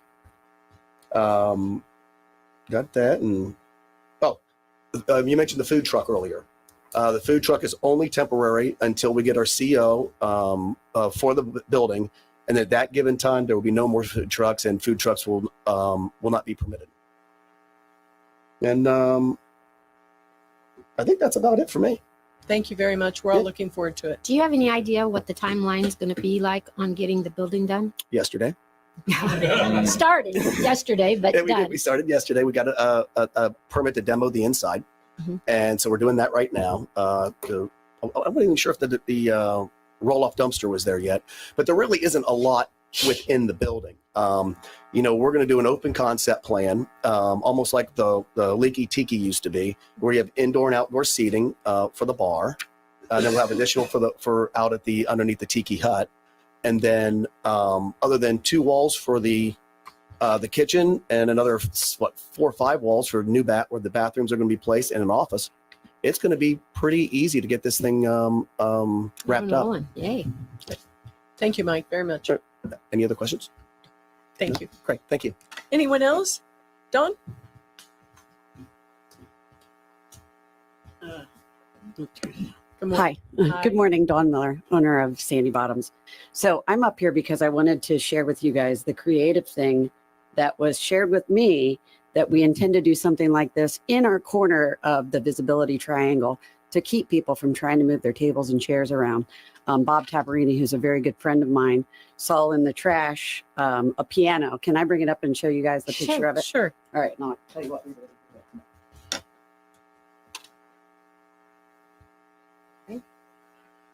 Piano. Might be one to watch me. One of her All right. parents- Unfortunately, we did not make the trash. They picked it up before we could get there. But what we were going to do is tear the one leg that was left on it off, open up the top, take that off, and we were going to put plantings in there and put it on that corner. And since that's gone, we'll try and find another creative way to do something there. We also have a canoe that we thought about taking down there, and that would be there now. But we're afraid if we took it there, it might get stolen. Yeah. So Right. we were like, how do we put it there to show kind of what we're thinking about? But we are going to try Canoe's a good idea. Yeah. something It's low, permanent too. that people can't move. And then, it'll be an obstacle in their way to move a table and chair. Thank you. So I'd like to Thanks very comment much. back that I think the canoe would be much better because the piano is too high. For it's the really vis- short. Oh, but it was a yeah. little short piano. Yeah, it was a shorty. I Well, like it wouldn't have legs. It was just going to lay on the Oh, okay. ground. Yeah. Oh, okay. Yeah. So, but it's more Thank you. appropriate for the whale anyway. Yeah, absolutely. Thanks very much. Anybody else have comments on this case? All right, we'll close the public hearing. Questions from the LPA for staff or the applicant? Follow-ups? None? Would somebody like to make a motion? Motion man. Go for it, Don. I make a motion to approve the requested variance, right, to the CP. No, it's a DV. CPD, the amendment to the CPD based on competent substantial evidence criteria in, section 34-85B and C and 342162 of the LDC is satisfied, having heard testimony at the hearing, reviewed the agenda materials, and approved subject to conditions of staff. May I comment? Yes. Let's see if we have a second first. Is there a second for the motion? I'll second. Okay, go ahead, Nancy. So this one is a little bit different from our variances because this one is actually a recommendation that you're going to be making to the town council because the town council, this isn't a rezoning, and under state law, it has to be adopted by an ordinance, which requires 2 readings. So you're making a recommendation of approval. And you're also commenting as the local planning agency that it is consistent with, embedded within your motion is the consistency with the comp plan and compliance with your land development code. Sit down. You've been dying to say that. So, and that is what you were intending, correct? Yes. Yes, that what is she what- said Yes. is what I intended. That's what your motion. So, Yes. And I'll second that.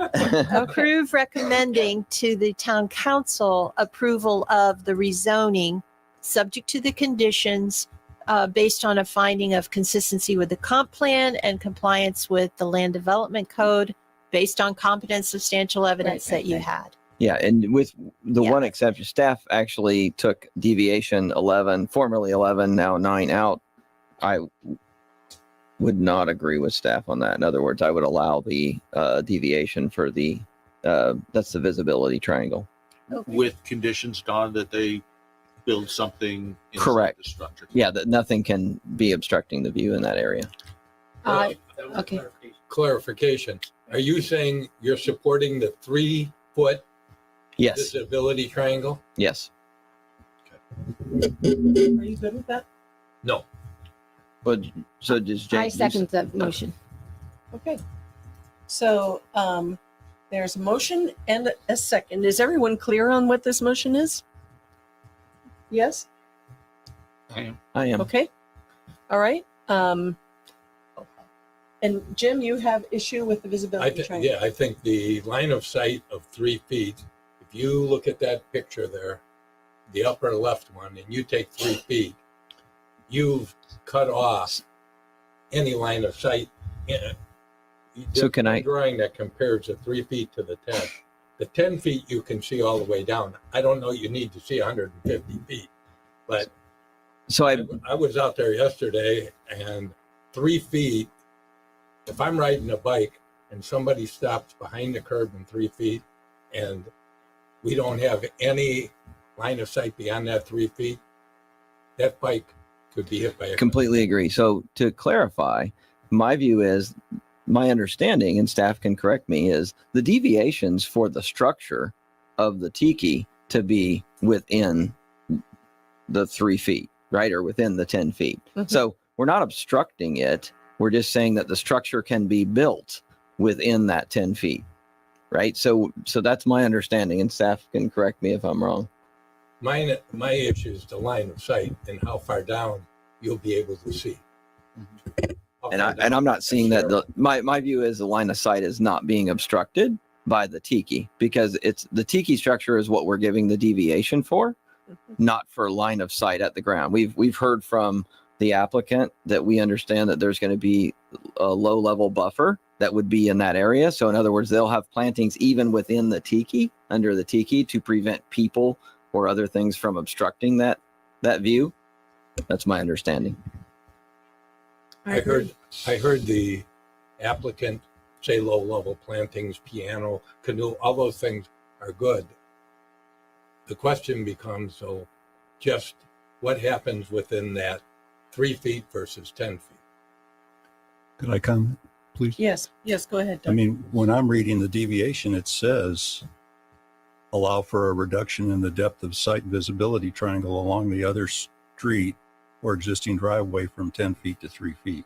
So the deviation is about the sight triangle as worded. Okay. My understanding is it's for the structure, but if it's for the actual site, if we're actually blocking, can someone clarify? My understanding is we're not blocking the site triangle, that we're just building a structure there. Jason, do you want to? Well, so the reduction in the site triangle will allow in their design at least one of their posts to be between that 2 and 6 foot area. What we've heard today is that they will respect the remainder or the existing of the code, which is to keep any of their plantings low level, or a canoe or any other bits and bobs or structures that they put in there are still going to have to be at a level that is at 2 feet, or is going to be clear from 2 feet to 6 feet. But if they are approved for what they've requested today, there will be a structure in the guise of at least one of those posts in that area. But Jason, do you believe the line of sight will be clear? No, I believe that was staff's intent, to show that regardless of what you do, there's going to be some mitigation. And their argument is that they've provided a similar amount of view shed, if you will, for people that are entering and exiting. But staff's perspective is that, yes, even with their mitigation, there's still going to be stuff in there. They will do their best, according to their presentation, to not allow people in there, seats, entertainment, things of that nature. And theoretically, that could be enforced through the town's enforcement mechanism if they don't do that. But I think the expectation here is that there will be at least a post in there, if not multiple posts, depending on their construction method. Well, I think if you look at the picture, looking down the street, you can see people sitting right up against the landscaping, and it isn't affecting your view of the sidewalk. Plus, it is extended out because of the trolley, which gives you an even wider. And you can see a trolley car, come. but Jim's point is a bicycle. Right. I agree. Jim's And yeah, I ride bikes. I And golf carts. And I could kinds of things on clarify. that 8-foot sidewalk. Yeah, I could clarify the motion to say the allowance in that deviation of the post, right? One post, right? Because that's what it's going to be. There's actually 2 trees there that are like tiki posts already. So, so my view was that in the 10 foot, you would end up having a post. You'd have your corner post. I think, in my opinion, right now, if that's the intent, is to then revise that. Perhaps the applicant can attest to how many posts that they believe would actually be in that area, because that is not an area that staff had exact ideas about. We know there will be at least one, but perhaps they can attest to how many they anticipate might be in that triangle. Would you area. like that clarification? Please. I hope I can. See if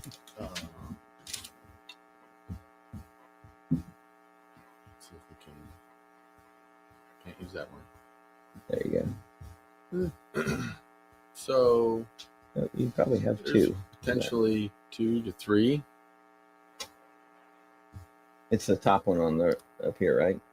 So I can't use The the front, I think it goes sideways. Yeah, so the top left one would be view from Estero. Right. So that the first post to the left, potentially the second. So Will they be in line or will they be angled? Because they're going to be in a. So see the post at the far outside edge.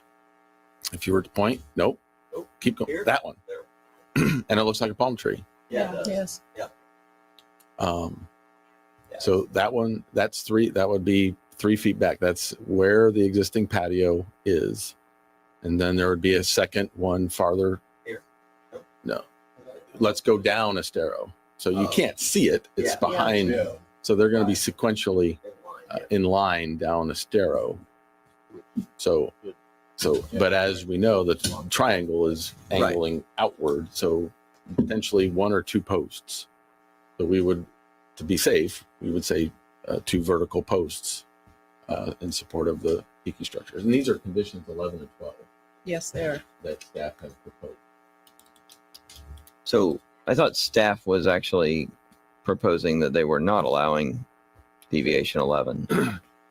So their recommendation, but then their conditions Right. Okay. are Gotcha. saying if you were to grant the deviation, these are the conditions 11 and 12, which we are fully agreeable to doing those other mitigation measures to provide for that visibility down Estero Boulevard, Gotcha. equivalent of what was. Okay.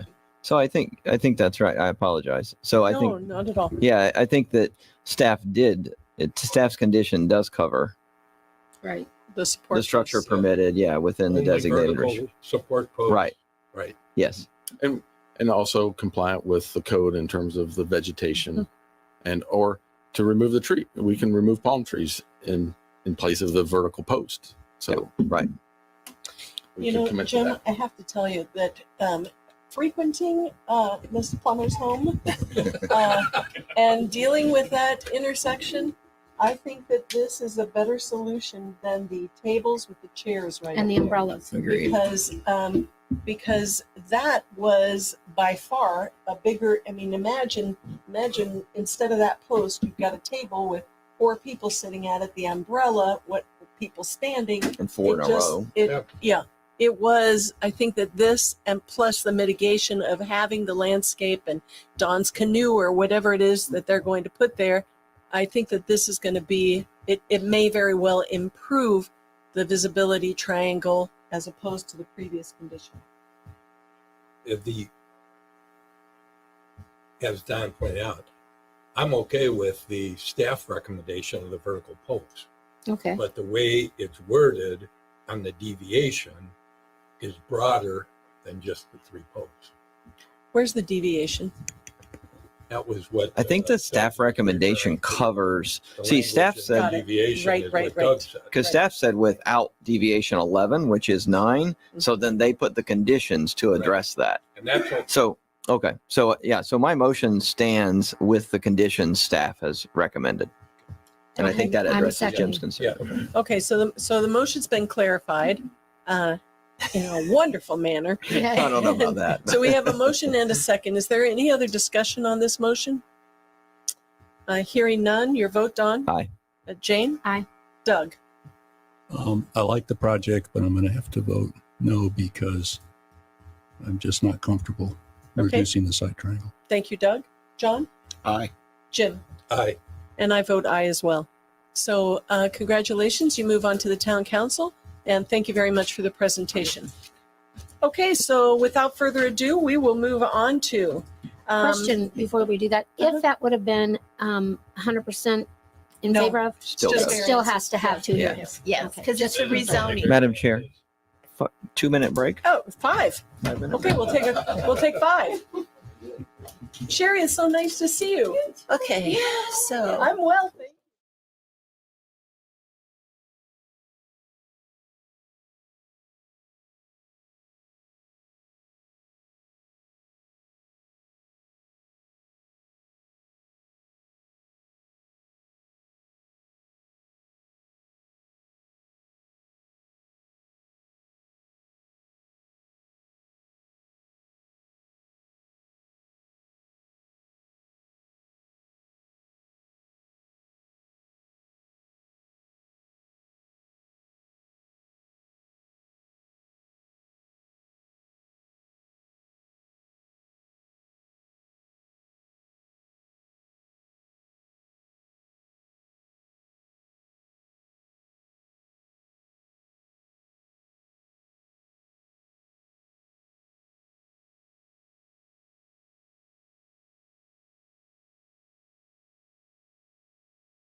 DCI 20230-246, a rezoning from CPD to CPD. An ordinance of the Town of Fort Myers Beach, Florida, approving with conditions, or denying the commercial plan development, CPD, zoning for the property located at 125, 131, and 151 School Street and 2661, 2681 Estero Boulevard, generally identified as strap numbers 194624W3 0020C.0230, 194624W3 0020C.0270, 194624W3 0020C.0290, Fort Myers Beach, to allow a mixed-use development, including lodging, live-work units, retail, and a restaurant, providing for other clarifications as necessary, providing for conflicts of law, Scrivener's errors, severability, and providing for an effective date. Do you have any ex parte communications, John? Yes, I also had a meeting on this project with the neighborhood group. Jim? Same. I had the same. Same. Jane? Doug? Same for me. I had a meeting Don? with the neighborhood company. You know, I was also part of the very first CPD on this property. I don't know if that's relative or not, I was too. yes, you were too, Jane. Okay, so we'll open this to staff. Sarah? Good morning, Sarah Probst with Community Development. The Neighborhood Company, on behalf of Cottages at Myerside LLC, owner of 125 and 131-151 School Street and 2661-2681 Estero Boulevard, has applied for a commercial plan development rezoning. The property is currently zoned CPD and is in the Boulevard future land use. The applicant is requesting a CPD with 6 deviations to allow a mixed-use development, including 4 live-work units, 45 lodging units, and 9,000 square feet of commercial space. The proposed list of uses within the commercial space is attachment A to the ordinance in your packet. The request includes the following deviation requests from the Land Development Code. 1, a deviation from LDC 10-285, Table 10-1, connection separation, which requires a minimum separation between streets and access ways. The MCP shows, master concept plan, sorry, the MCP shows a 76-foot separation from Oak Street, where the code requires 125 feet of separation. 2, a deviation from LDC 10-416, landscaping standards, to allow the use of an alternative landscape betterment plan pursuant to LDC Section 10-419. This section allows applicants to propose a landscaping plan that is more effective or appropriate than the code required landscaping. Number 3, a deviation from Section 34-1804A and Section 34-2020, which regulates parking for hotels, motels, non-residential uses, residential, and combined use developments. The deviation is to allow a 30% reduction in the required parking from 89 required parking spaces to 60 provided spaces. I believe that they had included additional deductions for bicycle parking. However, the code as it has been applied and as staff reads it only allows for a reduction in 1 space per, you can't have 10 bicycle racks and count 10 spaces off. Right.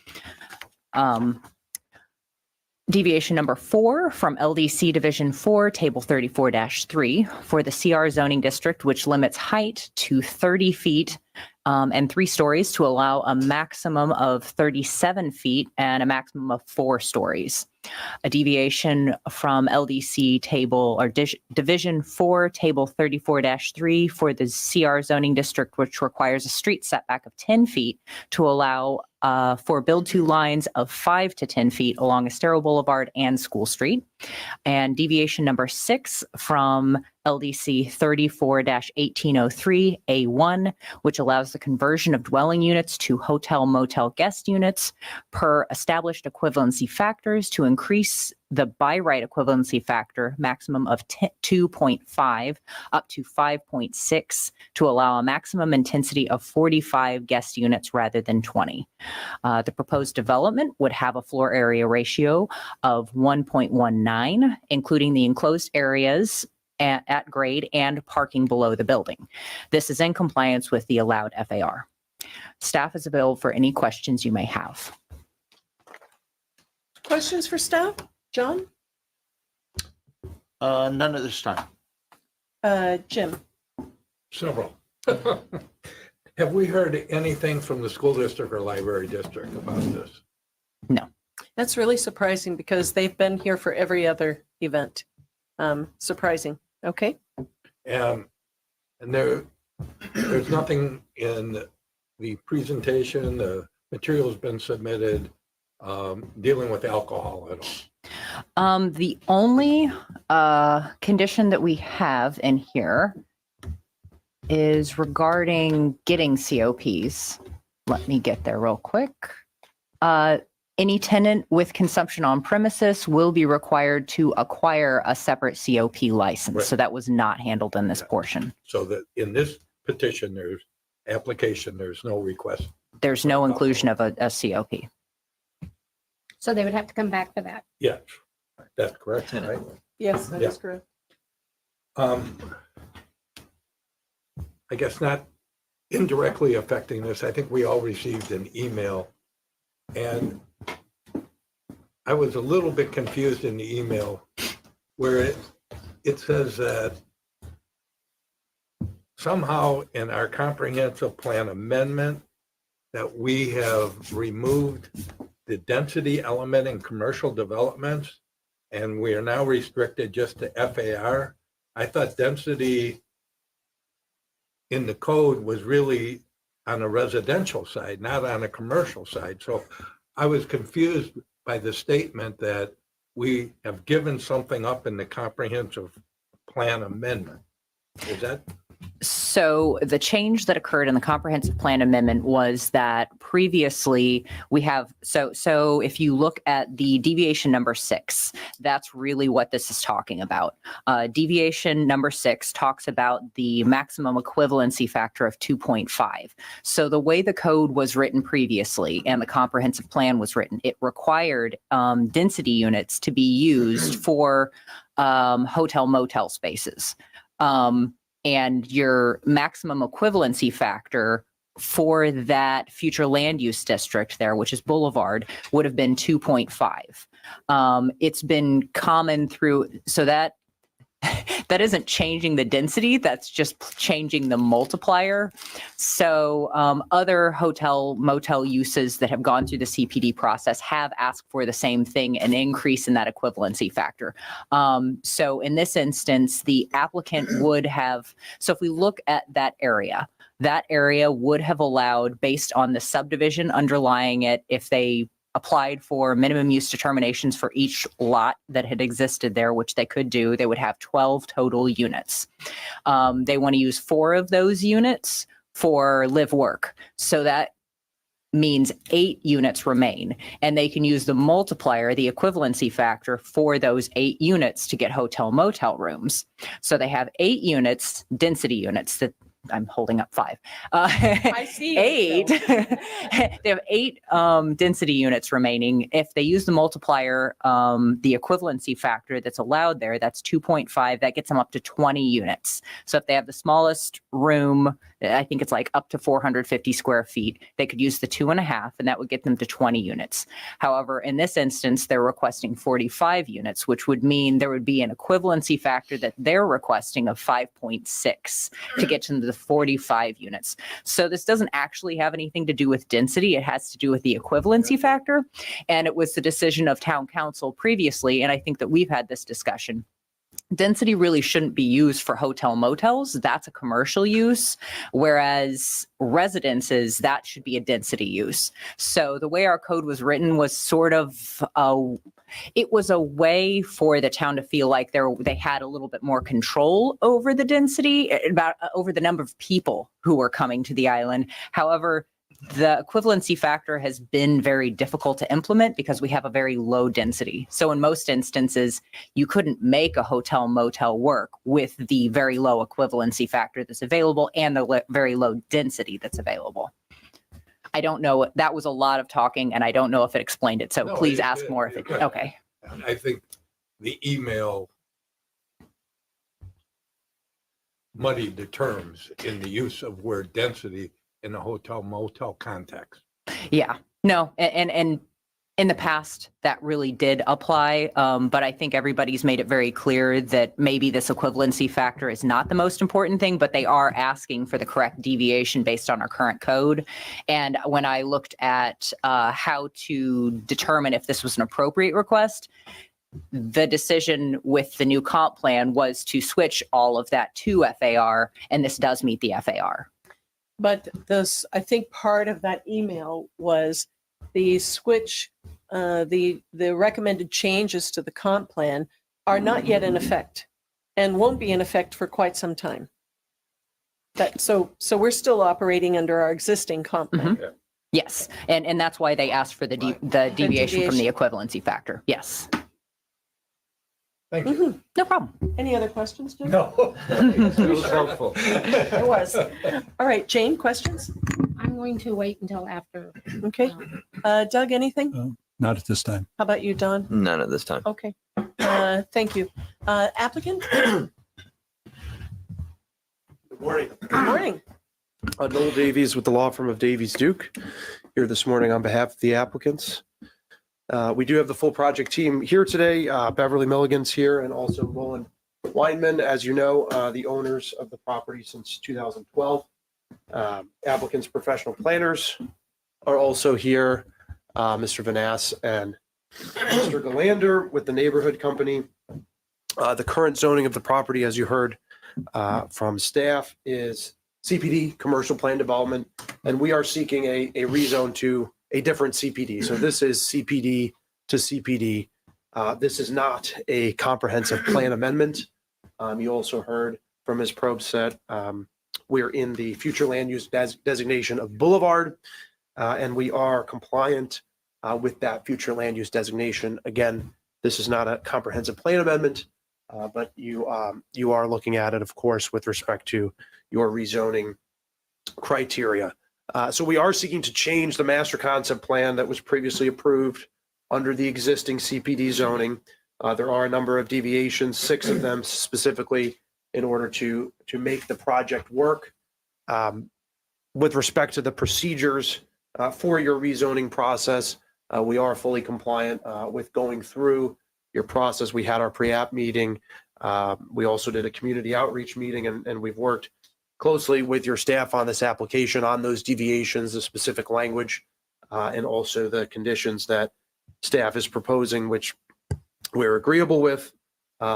We believe that the presentations that will follow mine today from the professional planners will provide you with the competent substantial evidence as it's described in the Florida case law, as your town attorney has pointed out, will allow you, that evidence presented today will allow you to recommend approval of this application to town council, and we hope that that's your decision today.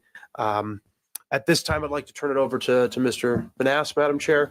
I would like respectfully to reserve some time for rebuttal in the event there are comments or questions. And with Thank you very much. Mr. Vanass, thank you all.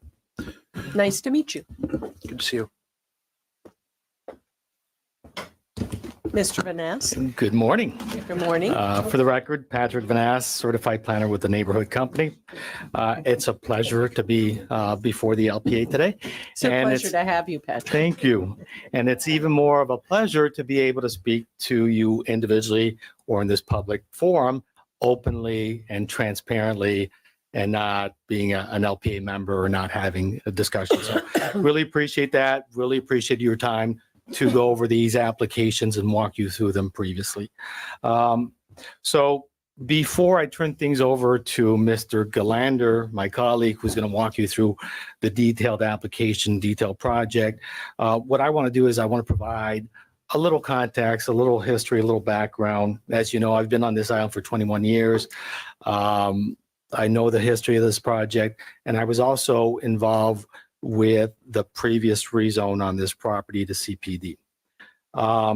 So before I go into that rezone and some of the details, I got called in 2020 by Beverly Grady, who was the attorney representing the applicants, and she was having challenges get through the relationship with the town manager and the challenges of getting through that process. And I had heard some chatter in town about how the town manager was operating and his regime.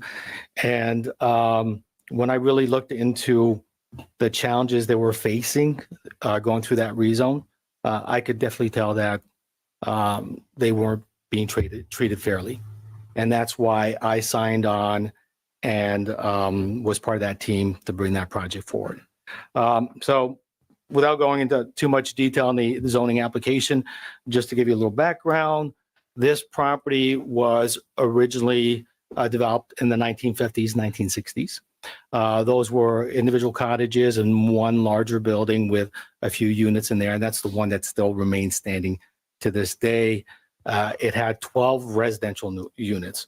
And Jim, you know, your question of density is indeed relevant. We're going to talk about that as part of our presentation. But those were 12 residential units. This was a rental community, and it thrived for many, many years. It was housing for people that lived, worked, and played on this island, and it provided a great little community for them. Unfortunately, in the 90s and early 2000s, there was a change of ownership, and the maintenance wasn't kept up. The building started being dilapidated, and there was a different element that started occupying the premises. And it became one of those areas in town where we had a lot of code enforcement issues and we had a lot of police enforcement issues. However, Roland and Beverly looked at the property and they saw a diamond in the rough. They had a vision, they had a dream of turning that little residential neighborhood into a resort and keeping those historic cottages and making it a small resort that would cater to return visitors and kind of a family resort also with groups that were families, because some of those units were residential units in nature, so they had kitchens and bathrooms.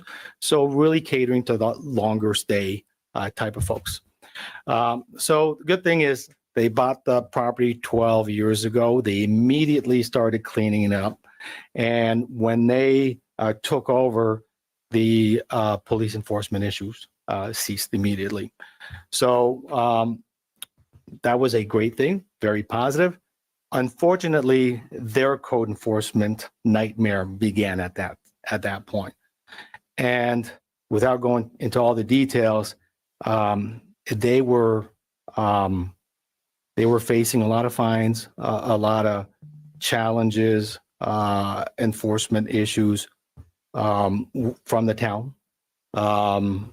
I would have thought that the town and the town manager would have liked working with someone that was trying to improve the property, enhance it. They thought they would be embraced. However, that wasn't the case. It was very difficult, very challenging. So before they started investing significant sums of money to update all those cottages, and keep in mind, pretty much all those cottages were non-conforming. They were old historical cottages built at different time when the codes were very different. So there were non-conformities all over the place. And again, they were afraid that they could get shut down or fined at any given time. So in order to feel confident moving forward, investing a lot of money, they decided to go through the rezone. And that rezone essentially was to legitimize what they had on site and kind of eliminate those nonconformities so they wouldn't have those perpetual fines or code enforcement issues. So they went through that process. They brought me in from the get-go. What I told them is, I think you are leaving density on the table. Basically, what you're asking for is much less than what could be legally obtained. And I'll go into this a little bit. So these were residential units, and we have this ability in our code with this conversion matrix. You start off with residential units. If you want to get hotel units, you can apply this multiplier of 2.5 in their case for this property. So they had 12 existing units on site. And Ken, if you can forward that to the existing MCP. So that's the MCP that they had approved through their rezone.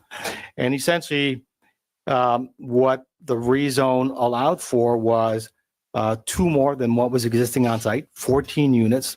The extra 2 would have been new cottages with 2 units on there. And it also gave them the ability to move 2 of the existing cottages and have a small restaurant and a small souvenir boutique on site. Ken, if you want to go back to the plat, however. So going back to this multiplier, if you look at this plat, the area identified in yellow is the subject property. It is platted for 12 lots. Those lots, when we look at today's code, are non-conforming lots, are a little smaller than what code currently allows. As you know, individuals can come in and ask for a minimum use determination, which allows them to put 1 single family home on each of those lots. So if we apply the multiplier in the code today, by right, they could take those 12 single family units, multiply those by 2.5, and they have 30 lodging units. So what's important today is we agree with staff's math, and part of the confusion, part of the way this is getting complicated is we want to provide some live work units.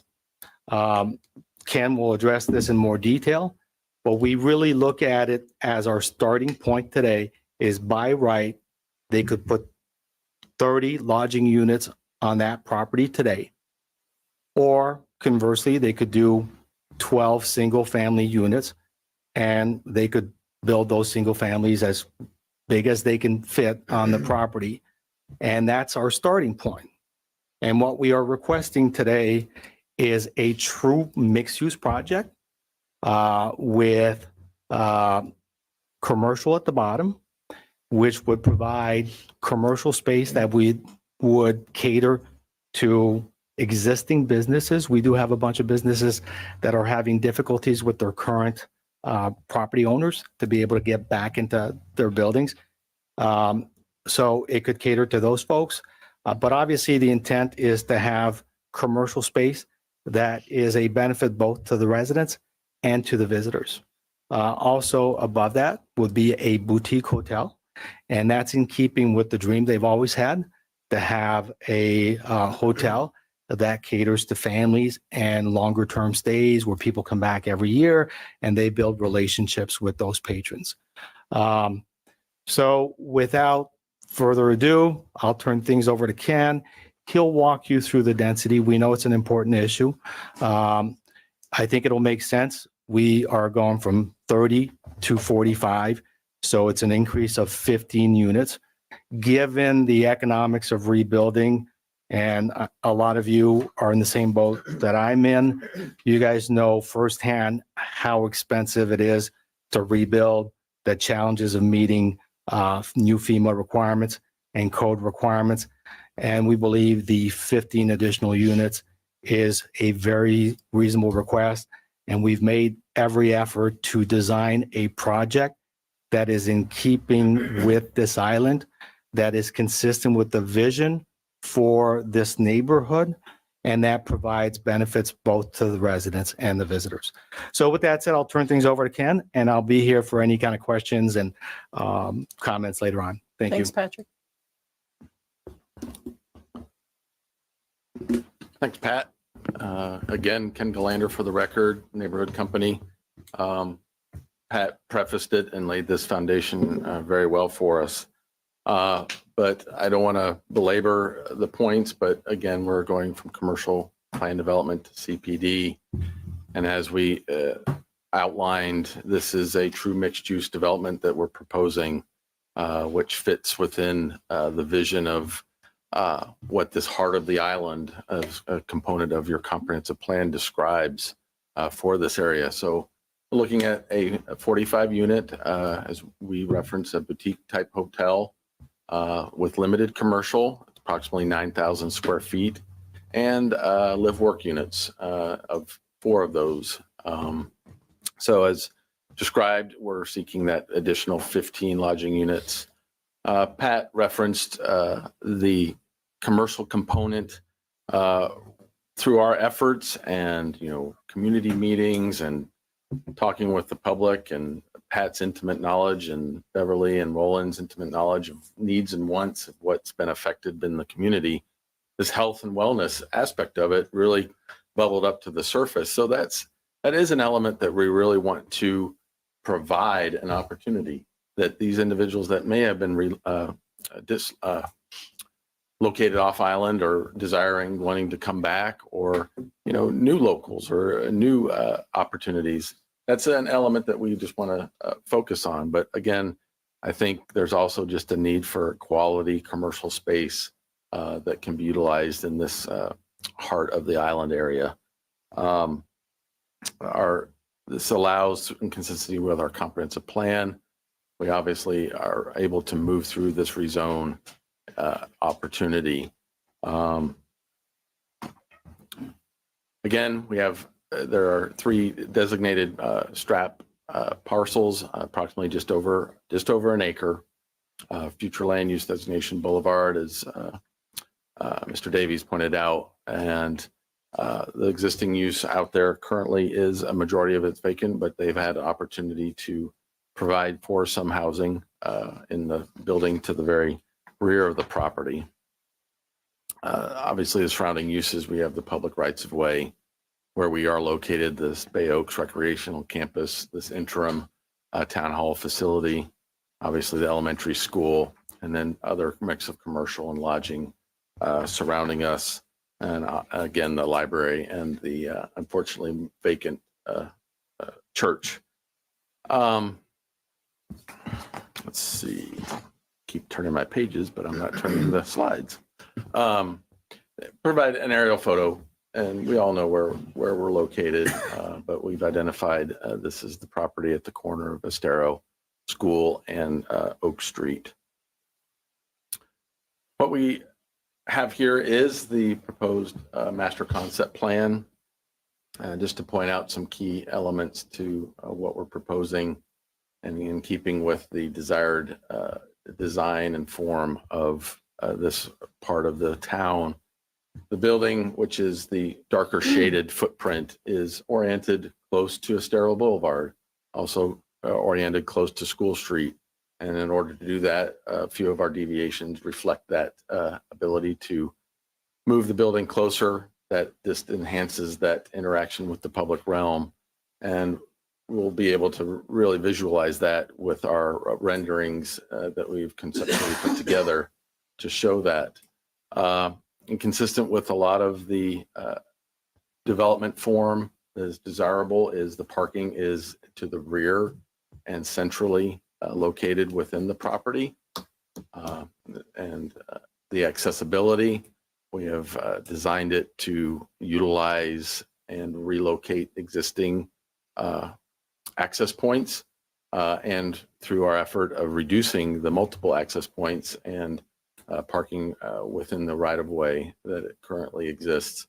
So those are right out onto Oak Street in order to get to School Street, and then the full ingress, egress at that point in the east corner of the property. In terms of our buffering and enhanced through our alternative landscape betterment plan, we do have there is a residential structure to the west of us. We have provided for the 15-foot type C buffer, but in our alternative landscape betterment plan, we have proposed that it typically requires a wall. We just don't feel that that's necessary. We've enhanced it with landscaping and more natural features that we think more complement that interaction with the adjacent properties.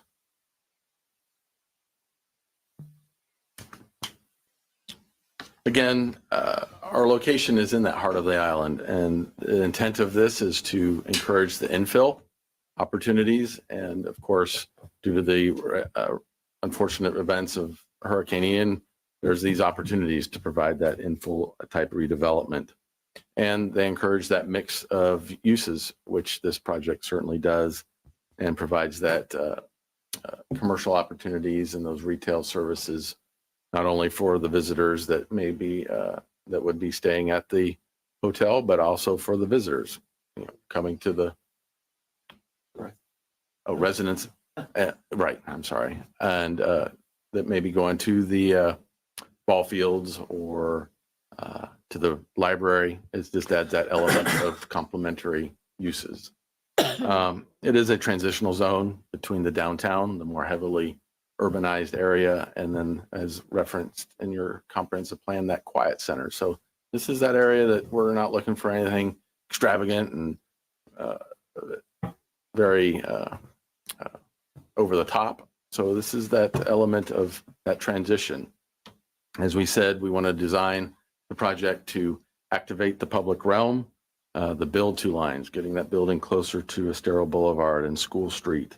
The vehicle access, again, primary behind the building, providing for appropriate pedestrian connections and improving that that situation and that ability to complement and to encourage pedestrians in that area. So what we're going to do is just walk through some of our renderings that we have seen. However, I think it's just beneficial that we show what we're wanting to promote and redevelop on this property. So this is an image that's at the corner of Estero and School Street. So with this, we're really wanting to provide for that corner ambiance, a very distinct and inviting element to the property. Again, as Pat mentioned, the ground floor or the first floor would be your commercial uses. And with that, we're wanting to provide for this pedestrian arcade. So the area under those awnings is actually set back a little bit. So then you can walk throughout the development, out of the elements, et cetera, but also complementing the infrastructure that the town has put in along the right of way as well. And encouraging and not encouraging, but wanting to do the landscaping that the Heart of Island has even expressed as wanting those palm-lined streets. So we want to incorporate this vision that's been in place in the town for years, and we're wanting to do that both along Estero Boulevard and School Street. This is the elevation directly adjacent to Estero Boulevard. You can see the elements of the structure being, the height is being less towards the western portion, which is adjacent to the single family home. And that where the arbor pergola structure is, that is the pool deck that would be serving the hotel visitors and guests. Again, the first story is the commercial. That second story would then be your lodging units. Above that, integrated in the dormers and et cetera, would be other units. And then the top floor would be other units. But as an element of this, we are stepping back as you go higher. The roof lines and the height and the portions of those buildings are stepped back, sort of like a wedding cake approach. This is looking the other way towards the library along Estero Boulevard. Again, just showing those elements, the articulation and the architectural features that we desire and wanting to provide for and complementing this area of town. This is looking down School Street, the intent of engaging that public realm, providing for just amenities that, you know, as children may be walking to and from school, waiting for their parents, that could be a spot for them to wait out of the shade or in the shade. This is a view of the interior portion, and this represents what we have proposed in terms of providing for the work-live or live-work units. Those would be along the western portion side, utilizing, elevating those to provide for the parking for visitors, guests, and people coming to the commercial component of the development. When I hit on height, this slide represents identifying obviously our project, but the single family home to the west and then the public library to the right. I know it's hard to see the information on the slide, but we are zoned height is 11 feet BFE plus the 3 freeboard, which is what we define as the design flood elevation. So that'd be 14 feet. And from that point up to the midpoint is 37 feet. And that is the 7 feet is our deviation that we're requesting. Overall height, which is just strictly looking at from ground floor to the top of the roof structure, we're looking at 50 feet. And it's, again, a component of 4 stories, the ground, and then the 3 floors above it. In terms of our relationships and compatibility with other structures surrounding us, the library is approximately 59 feet high. So we are within relatively complementary to that height. We're below it. And even with the single family home to the west, and as we pointed out, our design shifts the majority of the height to the, it would be the right side here or more to the eastern side in the lower portion and along the residential side. In terms of other what's coming down the road, and as a result of the hurricane, we know that structures across the beach area, they're going to be within the 50-foot height because of having to design and build according to the FEMA regulations. Next slides are just additional slides showing how we are stepping back and using the form and the design to not create necessarily an overwhelming and a walled off effect of a structure. The varied roof lines, everything that we believe that the town has been seeking in terms of good design and form in the development. This is the same slide as before, again showing the step back or the wedding cake approach. And this is a view along School Street showing the fenestration or the windows and the articulation of the development. So as it's been discussed before, let's go into a little bit of this density and the intensity part. So as we've identified that we're at this 45 unit boutique hotel as part of a mixed use development. And as we want to identify, there's really 2 density equivalency scenarios that we're dealing with.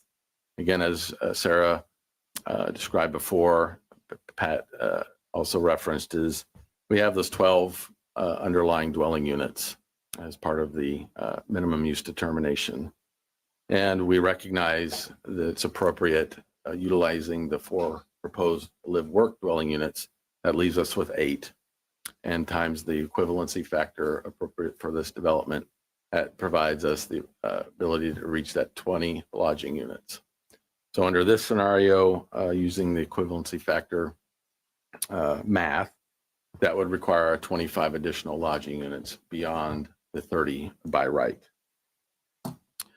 Now, as we developed the project, as we thought about what could we provide in this mixed use element, the town is seeking to encourage, and even in the policies under the heart of the island, it even speaks to live work opportunities and this mix of uses in this area. So, and the town has looked at and thought about how we can provide for some level of attainable housing, workforce housing, affordable housing, however you want to call it, but just opportunities for different housing types on this island.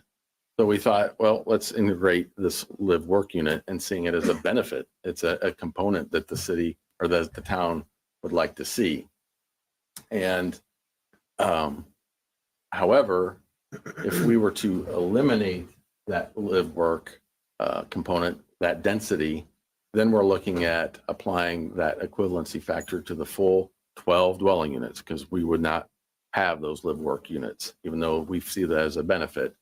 That then changes our calculations to 15 additional lodging units beyond our 30 by right.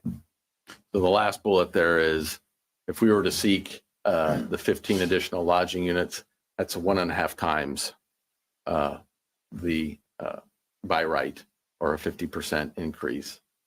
If we were to utilize keeping the live work units and deducting those out of the original 12, that moves us up to a 2.25 increase, or 125%.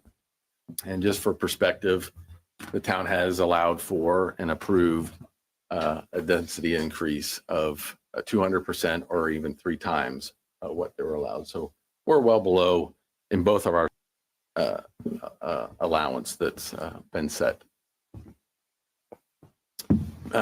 Patrick already looked at and confirmed the subdivision, the existing lots.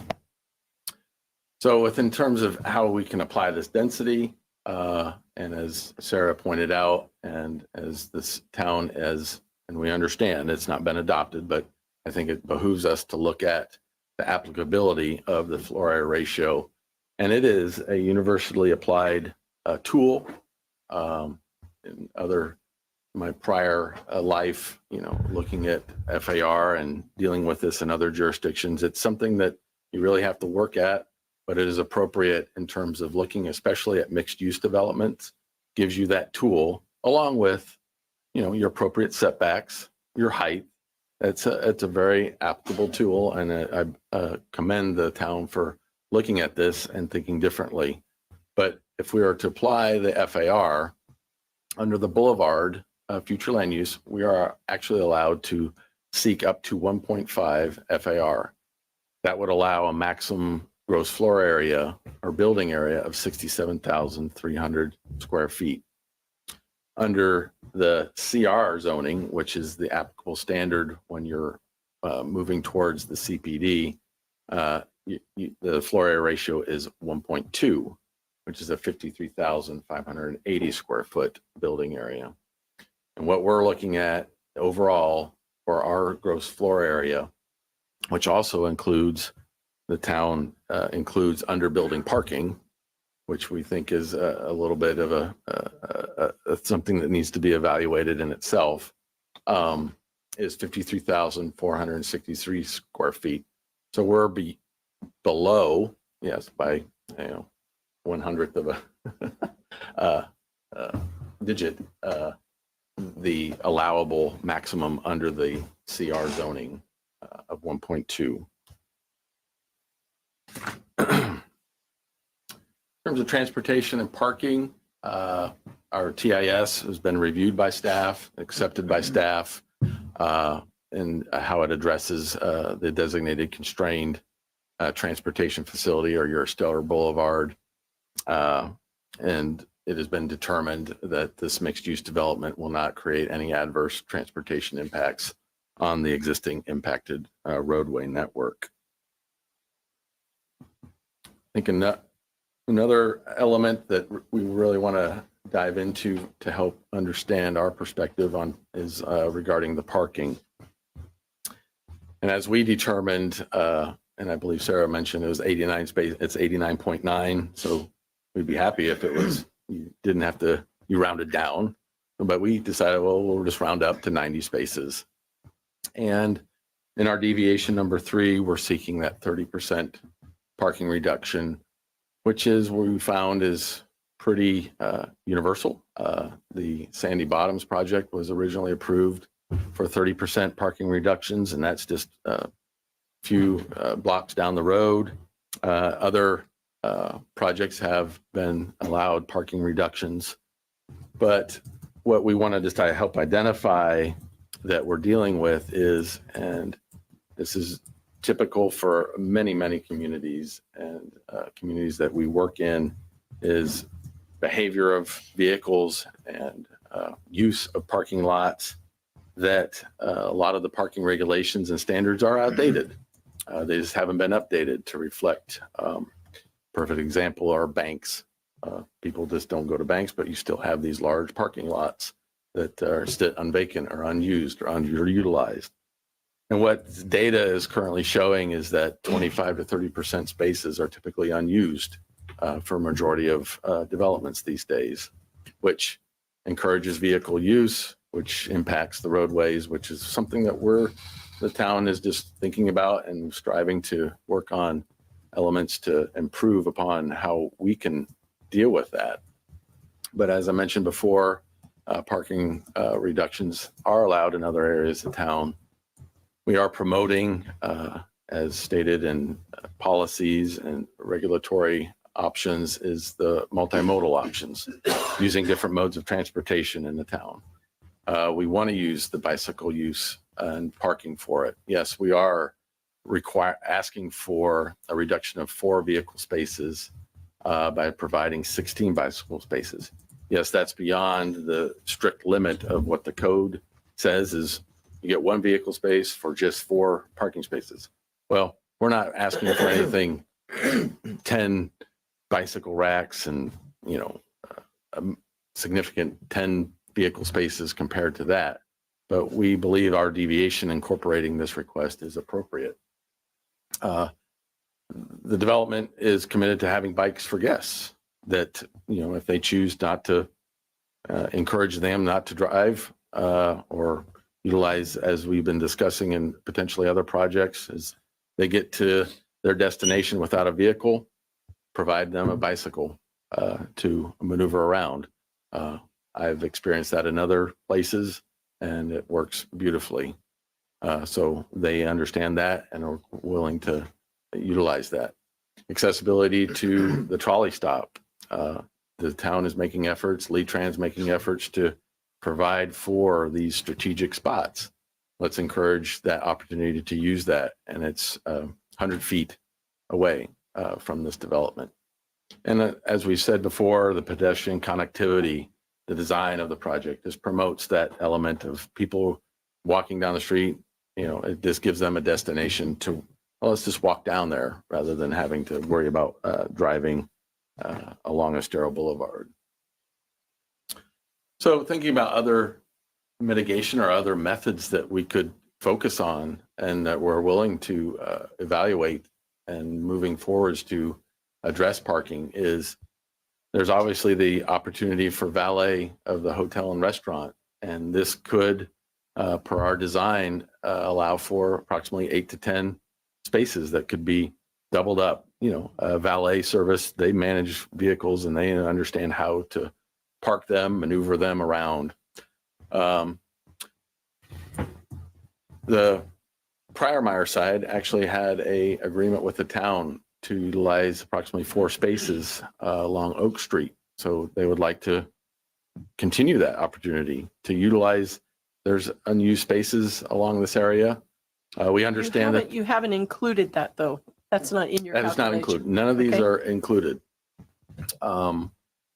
we understand, as we were talking before, there's just underutilized parking that's within close proximity. You have the church. Unfortunately, yes, it's not being used at this point in time, but there's land area that could be used for shared parking.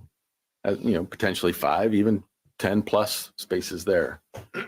One unique aspect of the land development code is you double count spaces when you have a restaurant and then the restaurant has a bar. You count both that square footage towards your parking requirement. So we're proposing a restaurant with a bar. And so that adds approximately 2.4 odd spaces to our parking calculation. So we just don't feel that double counting is necessarily appropriate, but that's how the code reads. But if that was to go away, we would gain 2 to 3 spaces there. And as we've communicated with town leaders, there's just an idea of working on a more comprehensive transportation, parking, mitigation, and you all will certainly, I think, be involved in that or wanting to push that along. And we are committed to working with that. How can we think outside the box to try and improve less impacts on the Estero Boulevard and promoting alternative ways to get around and reducing the impacts of parking? I think that's just a trend that we really need to focus on. With regards to, we're consistent, our opinion, we're consistent with the criteria under the comprehensive plan, redeveloping the town with desirable commercial services along Estero Boulevard in those neighborhoods, the pedestrian-friendly design, compatibility, maintaining it with the mixture of the surrounding uses. We want to focus on there's nonconformities, especially in terms of the access points and the vehicle locations. So those are going to be eliminated, improving that pedestrian safety and the vehicular circulation. Building code, meeting FEMA flood zone compliance, being in the coastal A zone. As we've said, many of the projects and urban services already exist and supporting the redevelopment. And the site has already been impacting. This is a redevelopment area, so no environmentally critical areas. For the deviations, we believe, again, the objective of the plan development, that flexibility, our deviations are appropriate. None are deemed to negatively impact the public's health, safety, and welfare. Again, that provides us the flexibility to really move this project along in terms of redevelopment. The town is really seeking these opportunities for something to start coming out of the ground, and the consistency of our proposed deviations are consistent with the comp plan. So a major component of what we're requesting, the increase of lodging units and our proposed development, we just want to identify, and we've got a list of public benefits we feel are applicable. Again, that elimination of nonconformities on the site, the opportunity to redevelopment, we're providing for that resilient and hardened development that will hopefully sustain the next storms, but it certainly will be beyond what was existing there before. Enhancing and increasing the buffers and setbacks where abutting residential and civic uses, but providing for those improved, enhanced buffers and areas for the public realm, and creating that pedestrian-friendly environment that's encouraged by your comprehensive plan and land development code. The ability to reduce vehicle trips, as we were discussing before, of encouraging the bicycle, pedestrian, and I'd have to say, just trying to encourage more of the transit, the Lee-Tran opportunities that they've invested along Estero Boulevard. Those neighborhood commercial goods and services that we feel are so critical for a town to be able to have those opportunities, to have those that square footage that they can use or come and benefit from. that one-stop shop for the health and wellness is an idea that we'd really like to encourage, and we feel that that would be a benefit to the town of knowing that that health and wellness aspect is concentrated and available for town residents and even visitors if they need that type of service. Complementary mixed use to that civic center envisioned for this heart of the island area. We feel that the architecture that we have conceptually representative is a benefit. That form goes a long way to bringing the community and bringing that momentum going, and contributing to the redevelopment of the island with this mixed-use development certainly would strengthen the town's tax base. So we are in agreement with the staff recommendation of approval and conditions. We honest, as we've worked through this for months and months and garnered public input and met with you and met with others, this isn't audacious. This isn't an extreme. This is an exorbitant request. It's very reasonable. It's very appropriate for this area. And we just respectfully request a recommendation by the LPA to the town council to approve this rezoning. And I think Pat wants to chat with you some more. So I'll hand it over to you, Pat. Great. Thank you very much, Ken. Thank you, Ken. Just to add a few things that came to mind as Ken was talking. Again, reiterating that this is a very reasonable request. And I know that you have received a public comment letter that we also received. And I want to emphasize that great architecture and great design can't be minimized. It can't be dismissed. When you think of great places that you like going to and the sense of place that is created with good design and the appropriate projects in the appropriate place, to call that, to dismiss it as a public benefit, I think is very short-sighted.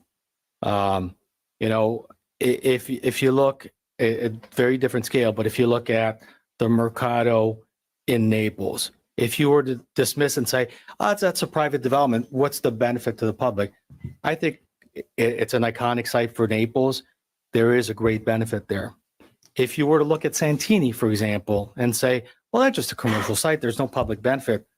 Well, I would say go talk to all those people on the southern end of the island, and they can't wait for Santini to reopen because there is a great benefit. Right. Yeah.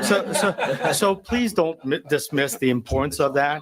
And I think there's been discussion about how important form is, and to not get hung up on density numbers and exact height numbers. And if the form is right and the look is right, and we are consistent with the comp plan, and again, going back to the FAR, that's why the FAR becomes a better tool. We are consistent with the FAR, and the exact density and exact ratio is not all that important. But also, I'd like to talk about height, just because Ken didn't go into a detail that we discussed with you guys. So when asking for deviation for height, we have to use the CR zoning district as a base district for us. However, there is a section of the code that allows anybody on this island, including residents, to get an additional story of height and to get an additional 5 feet if they meet certain requirements. Some of those requirements are if you stair step your building, provide a greater setback on your upper floor, or if you don't fully enclose your downstairs. So that would allow anybody to get up to 35 feet zone height. We are asking for 37. And we have that stair step. We've been very careful with our design to provide a quality design. So essentially that deviation for height is truly a deviation of 2 feet. Technically, it's 7 because we start from the CR zoning district, but anybody on this island can avail themselves of that extra 5 feet and extra story.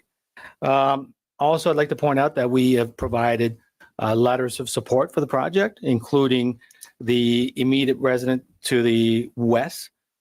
They've provided a letter of support. The church also has provided a letter of support, and we have someone that provided letter of support, hair salon, that said they are truly interested in that space and can't wait for the project to open and they be a potential tenant. Also, would like to point out on the benefits, if we go back to the conditions of the original PD zoning, the applicant provided a $12,000 payment in lieu for construction of the sidewalk along School Street. So that money is still available. The intent is to have a sidewalk, so there would be a sidewalk. There would also be a pedestrian arcade. So again, really improving and enhancing that corridor, making it a lot more pedestrian friendly.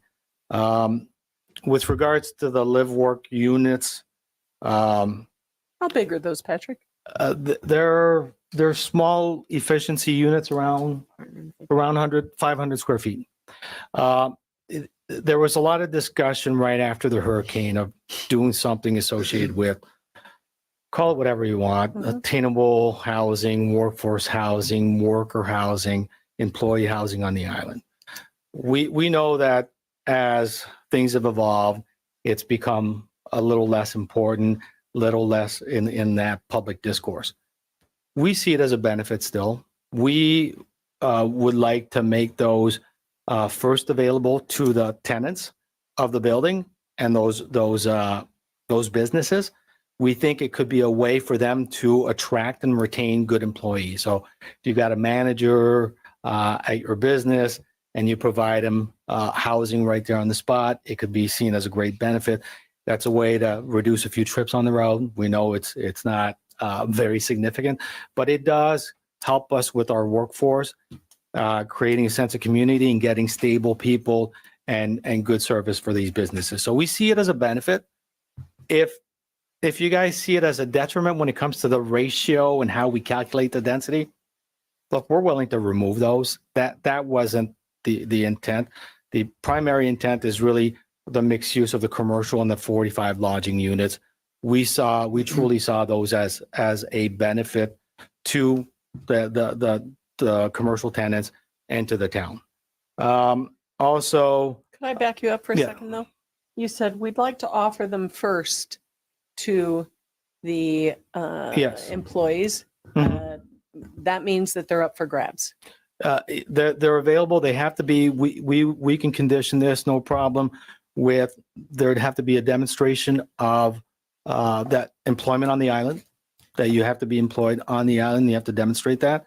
And that it has to be a long-term lease, meaning at least 6 months and above. And that would be tracked and demonstrated on a quarterly or biannually basis. Okay. Last thing, there was mention of this COP on the property. And I just want to make sure that we all agree on this, we understand.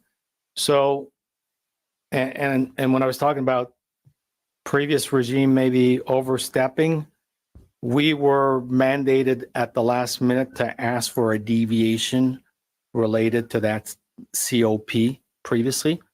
And I just want to remind everybody that we went through that elaborate discussion and it was supported by town council.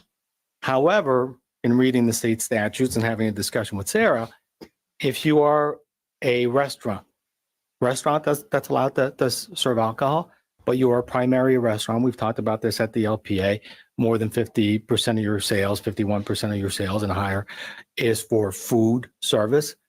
You don't need a special permission from a state standpoint. You have a restaurant, you're allowed to serve alcohol within your restaurant. You do not need a deviation for it. That's why it's not part of this. Do they need to get and obtain a COP from the state? Of course they do. But from a zoning standpoint at the local level, our understanding is nothing is needed because they are a restaurant, not a bar.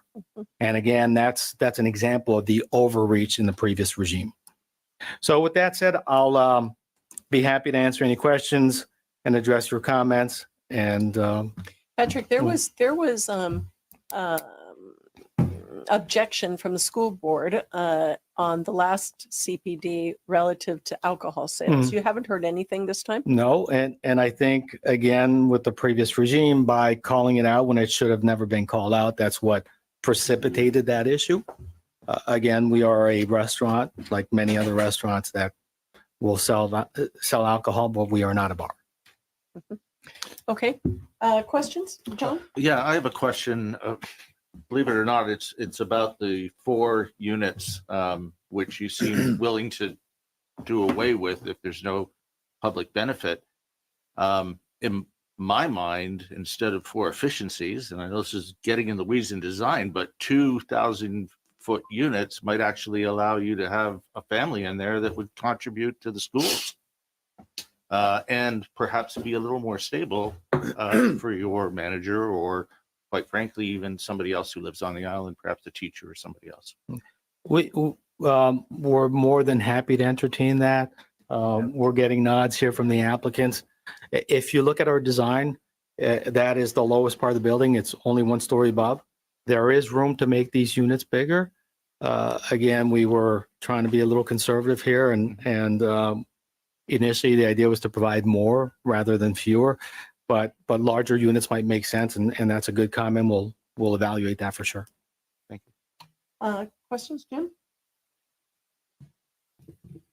If you're not ready, I can come back to you. No, I didn't know. if you were my happy. question is really, I mean, it's a great design. Like you said, it's a beautiful project, fits well, but I'm struggling a little bit with the parking. If you have 60 spots and you took 4 off for bikes, you have 56 spots, and you have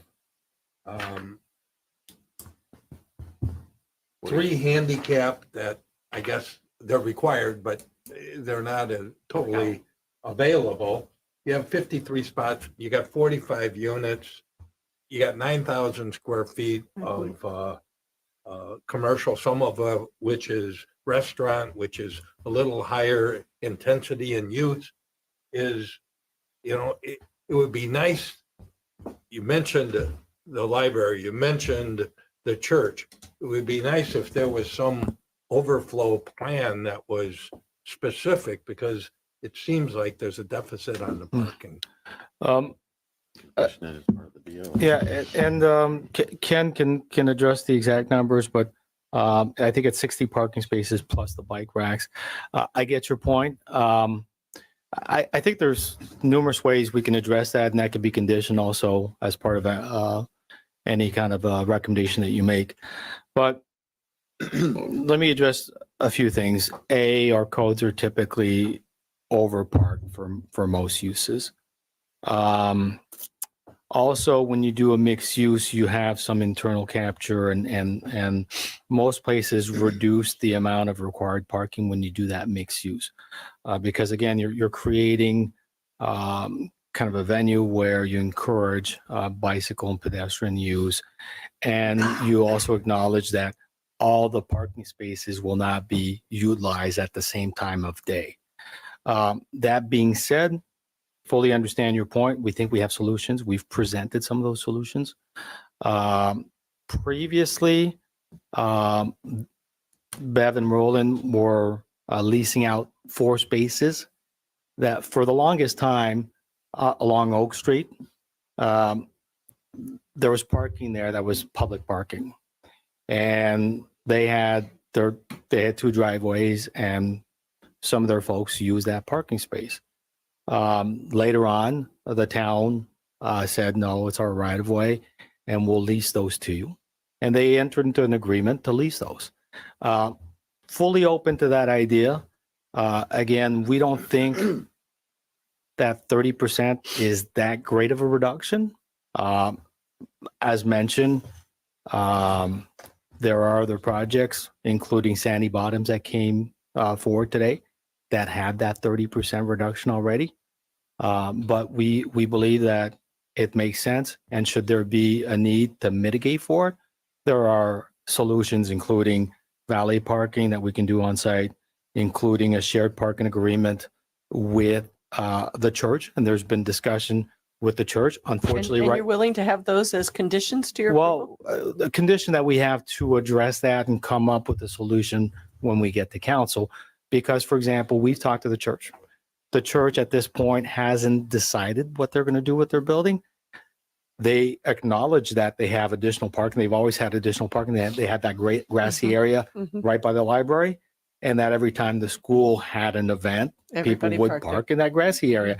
So they see it as, oh, we can potentially do a shared parking agreement. We get some revenue out of it. It could be a win-win, but they can't make that decision right now because they have not decided what their redevelopment plan is. Same thing with Bay Oaks. Right now, we have town hall here, which changes a little bit the character of things. But you know, if we go back to how Bay Oaks always ran before town hall was here, there was overflow parking, and there was an opportunity where the town could lease some parking space and make some revenue from that arrangement. So we think there are ways to mitigate for that, and we'd be happy to explore that and talk to staff maybe until we get the council and come forward to council with something that might work. Patrick, you know there's discrepancies in the number of units you're asking for. On page 470 of the proposal, it says 42 units. And then Yes, we've noticed some little discrepancies as we went along. So we created the narratives early in the process. And as things evolve, going back and forth with staff and changing the application a little bit, I think we didn't go back and correct the narrative fully. But the correct number is 45. The correct number is 45 Is lodging 45 units. with the 4 or 45? No, that's 45 lodging units 45 plus the hotels. 4. So So 49. we're talking 49. Yeah. Questions, No, Jane? no, I'm sorry. We should not mix the two. No, right. Yeah. Okay. Yeah. I agree with the parking issue. That's my biggest problem because I'm thinking 9,000 square feet of retail, 2,000 of that being a restaurant. I don't know, that's 2,200 of it being restaurant was what was in here, I think. And that's bigger than my house. And I was sitting in my house going, okay, how many tables and chairs could be fit in my house with a kitchen? A lot. And I'm thinking 70 at least. And I'm thinking Not 70 tables. 70 people, 70 chairs. people. Yeah. Okay. So I'm thinking, how do they get there? And my other thing is, having a hotel prior, most people did bring cars. And so if 45 people are going to be there at night to sleep, that's the difference in Sandy Bottoms is nobody is living on top of that building and required to be able to sleep there. That's, I think 14 parking spaces or 14 or 15 parking spaces for 9,000 square feet of commercial use. Where does the employees that are going to serve these people, where are the cooks, where are the spa people going to park, where are their clients going to park? And I realize that all of that would be, in and out for the spa people because they can only handle one person on a mat. But, the point is, it's the conglomeration of all of that, having employees working there and customers that I don't see how the retail works with parking. And I don't see how you can add more parking spaces. And I would totally respect that perspective but you have to, again, your land development code allows for, they call it a multiple occupancy complex. And that's another term for this mixed use. So through your code, you can look at, you're going to have all these uses there, and it reduces the required number because they understand that there's going to be shared or internal capture for, I might park here, go to the restaurant, get my hair done, this, that, and the other. So you don't have to have all those parking spaces for that. You also have to take into consideration, most hotels aren't fully occupied 100% of the time, all the time. But that's the goal. Sure, that would be a desirable, but you look at their targets, they build 1,000 parking space for one time in the year, and the rest of the time it's vacant, and it's just poor use of resources. It's, you're over parking, you're over providing for that facility. So you just have to, you have to think about these other components that are intertwined. And I think a component of I think an opportunity is you can further analyze your uses through a special parking analysis that's done and understanding the behaviors of the visitors, behaviors of the type of uses that you're looking at. So that's an opportunity down the road as part of the development order that could be used to further determine the exact parking. But through what we're seeing, utilizing your land development code, the potential for these real-time opportunities, I think our parking is reasonable and appropriate. Well, I mean, if you can get the cook, the dishwasher, the 2 waitresses at least, the bartender, the concierge person to seat them, and, that's, But Jane, that's not the standard we utilize with downtown, for example. Okay. And but it's not downtown. I know, but there's places downtown that don't require parking at all. So what we're saying, Downtown's a lot more walkable. understood, but you also have to understand that we are a very short bike ride to downtown, and we also are, think, trending as a town and trying to look at parking in a different way and look at how it encourages vehicle trips or not, and looking at alternatives. And that could be through, paid parking spaces, or at some point, kind of a push for public parking. So I fully understand what you're saying, but I don't think the right way of looking at it is saying 45 rooms, a chef, a maid, a this or that. Because again, that's not how parking ratios and requirements work. They're based on IT manuals where they look at things comprehensively and establish an amount. And I think right now, a 30% reduction is consistent with a lot of other communities where if you do a parking study, if you are in that range of a 20 to 30% reduction, staff can approve that administratively in most jurisdictions. Okay, So, Patrick, hold on a second. Doug, Don, do you also have concerns about parking or no? I'd like to comment on parking, if I may. Go ahead. I think the parking's okay because I think one of our goals in our comprehensive plan is to reduce traffic and less parking. People are going to be more motivated to find some other way to get to the beach than drive a car if they can't find a place to park. Not that I want to burden that, but in addition, in that very area, you've got, I imagine at night, if you could work something out with the library, there's a whole big parking lot there that's totally not used at night. There's all of the parking around here that's probably not used at night that you could arrange valet parking for your restaurant that could utilize, they could arrange valet parking at the library for the restaurant, which would be preferable actually than people trying to drive around, find a parking spot.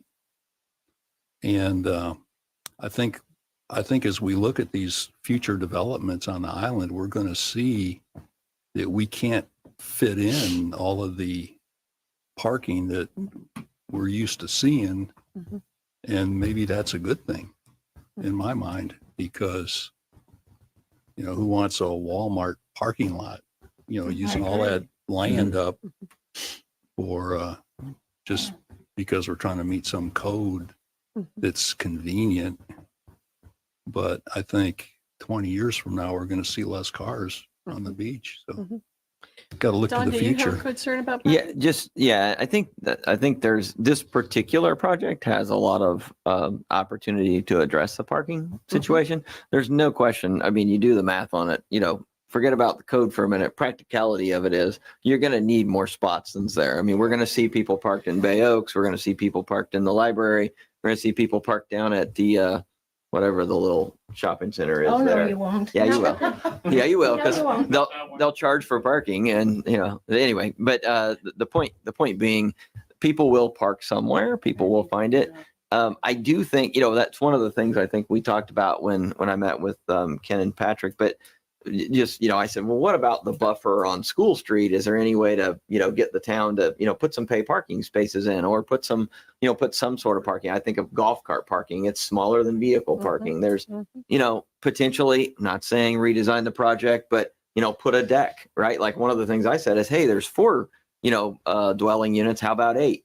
Or how about we put I don't think I said this, but put a parking deck 1 level up, right? And then you got double parking. And so I think there are ways to address it.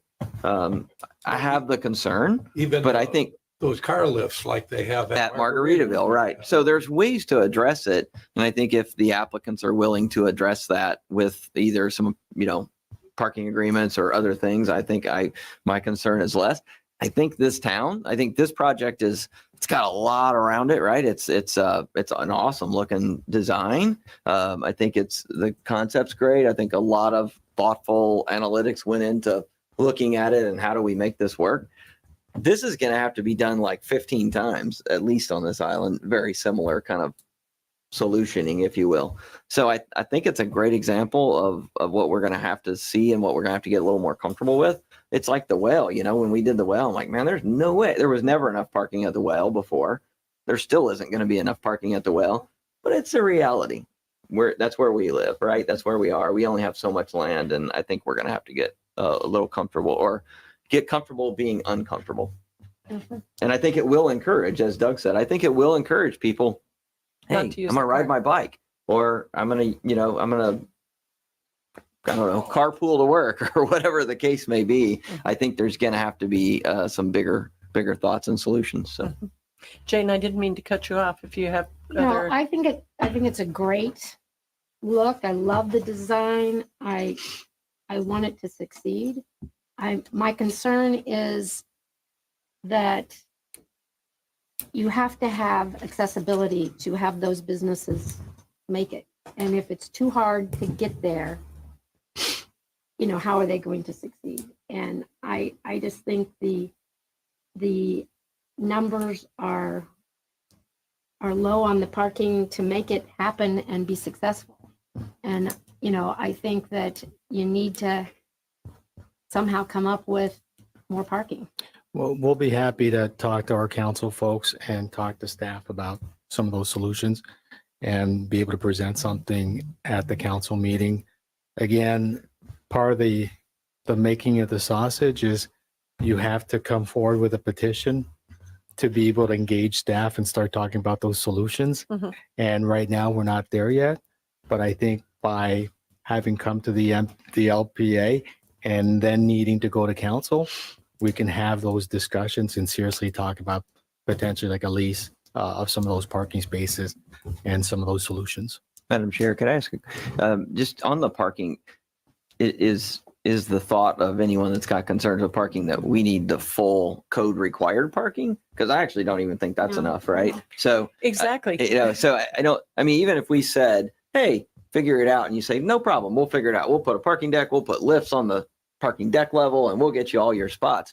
Still got the problem. It's the same problem. Well, but look at the problem the town has created with where we are right now. The pool has no parking. Right. Bay Oaks has no parking. And how can either of them succeed with the town taking over all of their parking?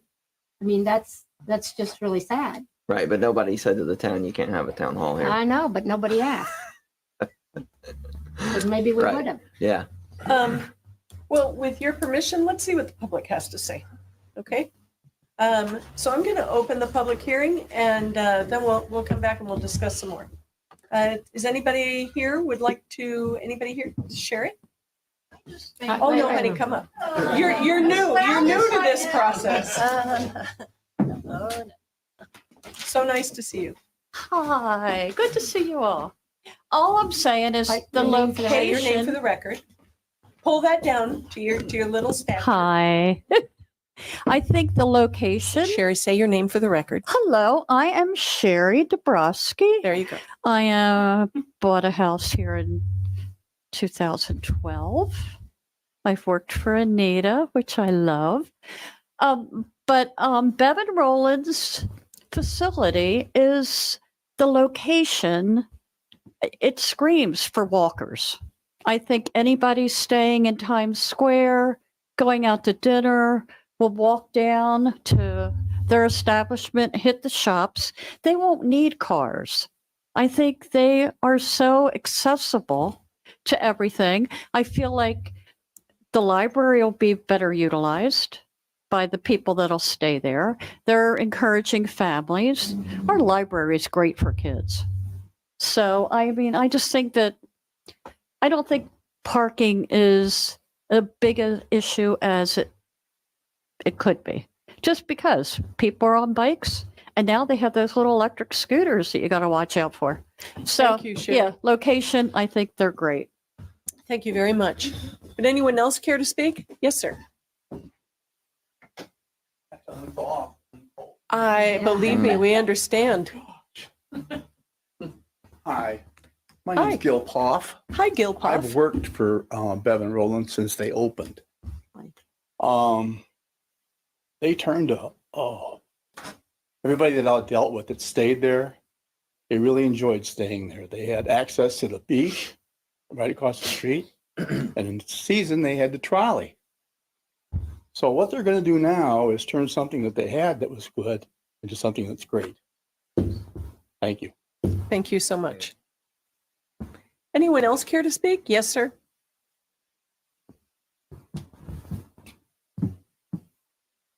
Hello to everybody. My name is Marty Lemons. I am actually an owner of a condo at 2650 at Estero Beach Club East. So this development will be right across the street from our complex. And I think the design is great.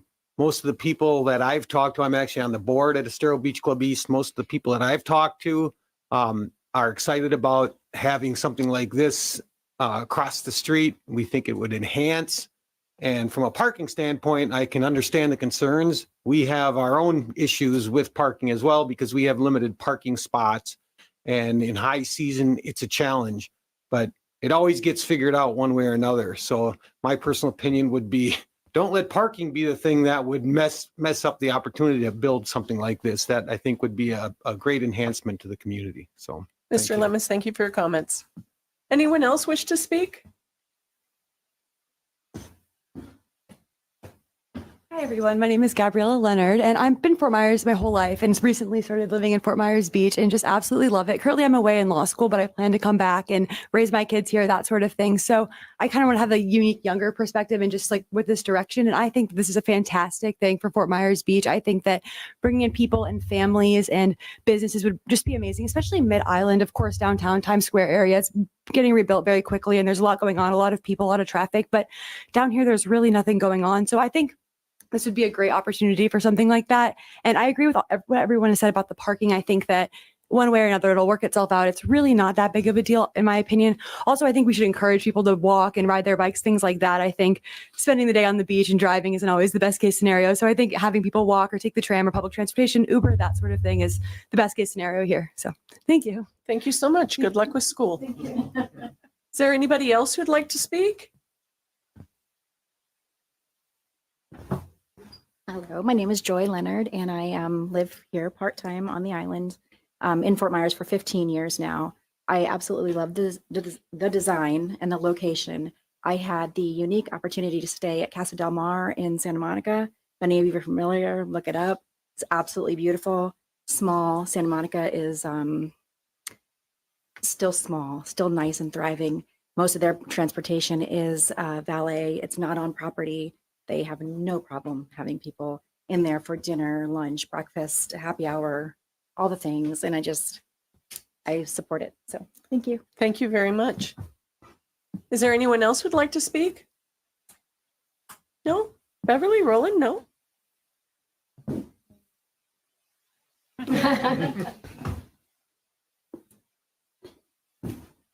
Hi, I'm Bev Milligan for the record.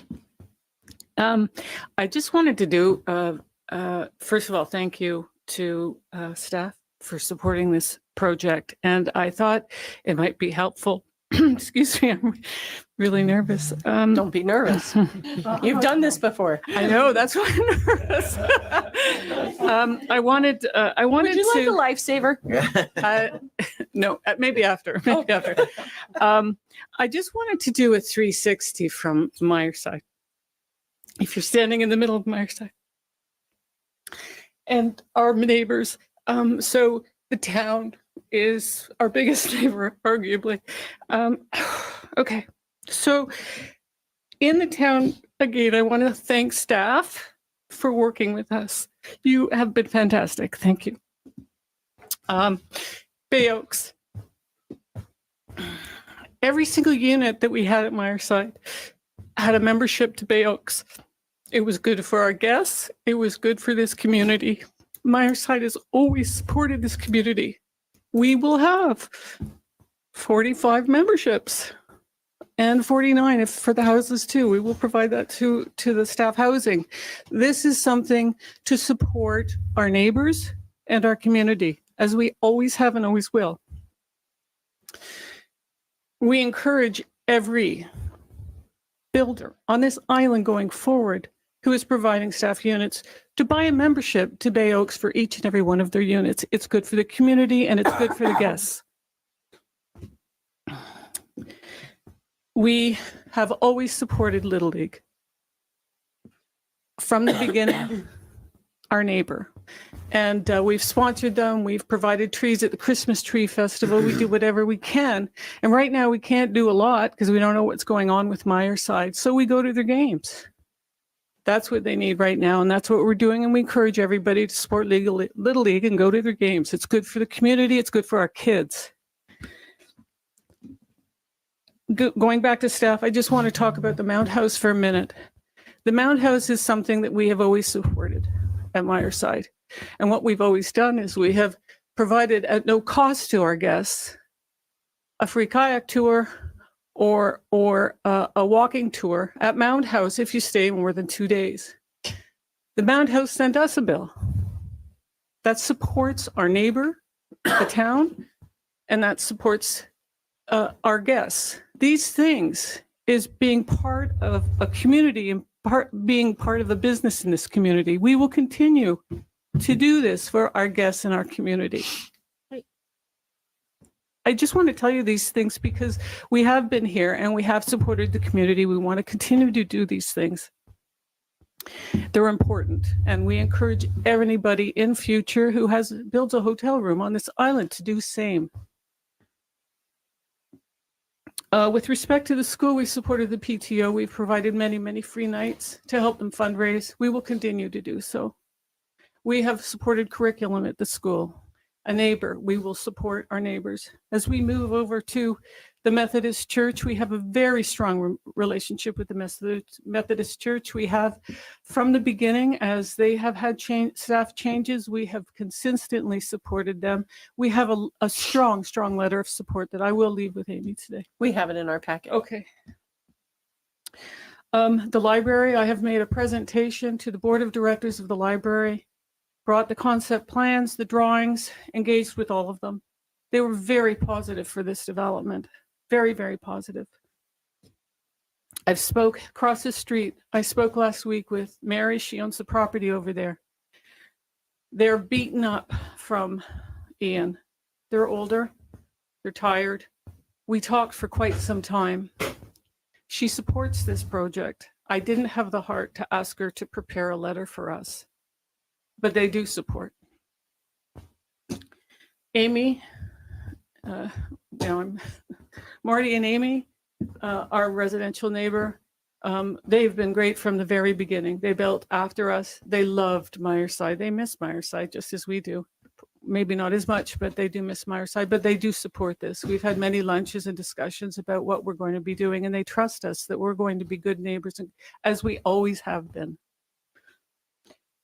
So that brings us right back to the town staff. Again, thank you, and thank you for allowing me to speak today. Thanks, Beverly. Anybody else care to speak?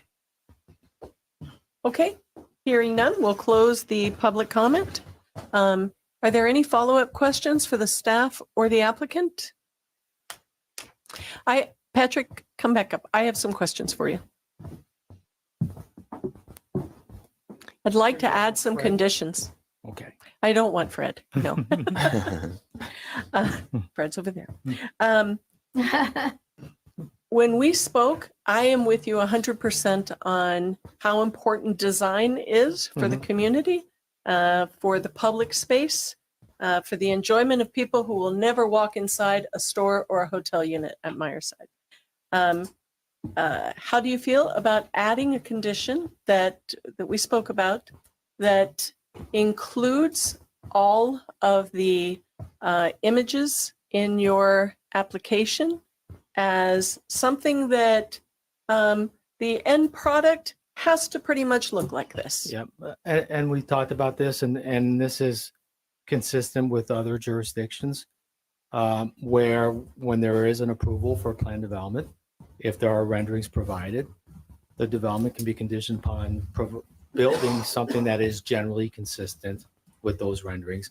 Obviously, the final architecture and structural engineers haven't looked at it yet, and we haven't worked through the permitting process. But significantly consistent issue that we've Generally already- consistent is not a problem. Okay. We've also provided an alternative planting plan. I would include that as well. That was another question. And that is already designed DO level detail, and we are committed to that. And again, that could be part of the approval, and they will plant exactly what's in that plan. Okay. And, I've asked when I've spoken with other hoteliers, what incentives will Myerside give to their clients not to come to the island with a car? So one hotelier I spoke with, I said, what if there is a concierge service that the hotel offers to pick somebody up from the hotel, or to have a car available for hotel users on the property? So when they decide they've got to go and get shells from Sanibel, they can go to Sanibel to get their shells without thinking about 45 more cars coming here. This is a challenging issue. I do know it is, because it's outside of anything Yeah. that's being asked. But I And- think it's something you have to think about. And we see it as a public-private partnership at this point. So we've had that discussion. They can definitely commit to all the literature on the website encouraging people not to drive. Also, when they talk to potential visitors on the phone, encouraging not to drive, explaining that there's transit, explaining that they have bikes. That's a given. That's the What minimum. about a discount to somebody that doesn't bring a car? So Jim Adderholt has brought up this DRAC program. We love the idea.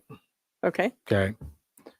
However, we are committed to be part of that solution and part of that program or that policy if it becomes a Island-wide. townwide policy. We don't think it's fair to put one business at a disadvantage versus another business, but should they just pass it as a policy? It doesn't have to be an expensive thing for the town.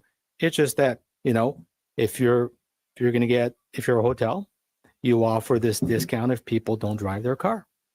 And if it's a consistent policy across the board, we more than support it for sure. Okay. So again, very good point, Anita. I think it becomes a bit of a policy decision at council, but we are completely supportive and would be part of town-wide solutions. Okay. Okay, thank you. Any other questions for Patrick while he's standing there? Patrick, while you're there. Yeah. Is the applicant willing to accept the condition that the applicant would present an overflow parking solution to the town council? Yes. Yes. We'll have some time before we get to council. We will meet with them individually. We'll meet Whether with it's the staff. church, whether it's And- ballet, whether it's lift, whether it's deck. Or We a will be, combination of all of yeah, the we above. will come prepared to address that issue. Sarah, did you pull the mic over because you have a comment to that?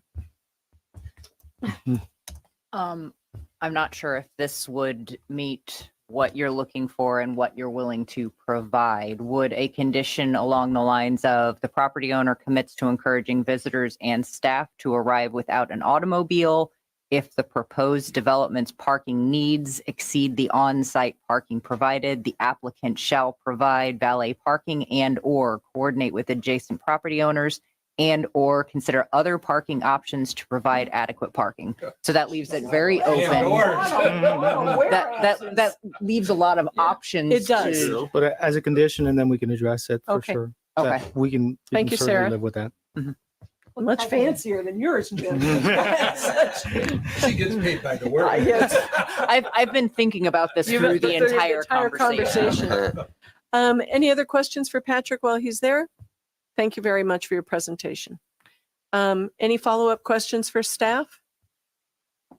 You know, I'm amazed nobody's mentioned height. And because it really is But insignificant. it's shorter than the It's library, and they insignificant. actually were very thoughtful with the way Yes, they they stepped were. it down to I the agree. residents. I So agree. And it would be horrible to have a flat roof. Yeah.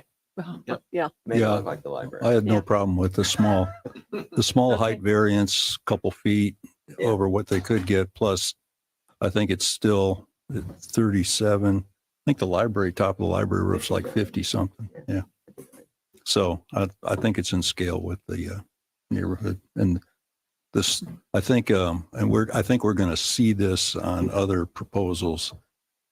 When you're setting back the upper floors, it really mitigates the massing When it that you're gets off trying to of Estero avoid with a Boulevard. height Yeah, I agree with you. restriction. So I agree with you. I think that Yeah. architecturally is fine with me anyway. Any other comments, John?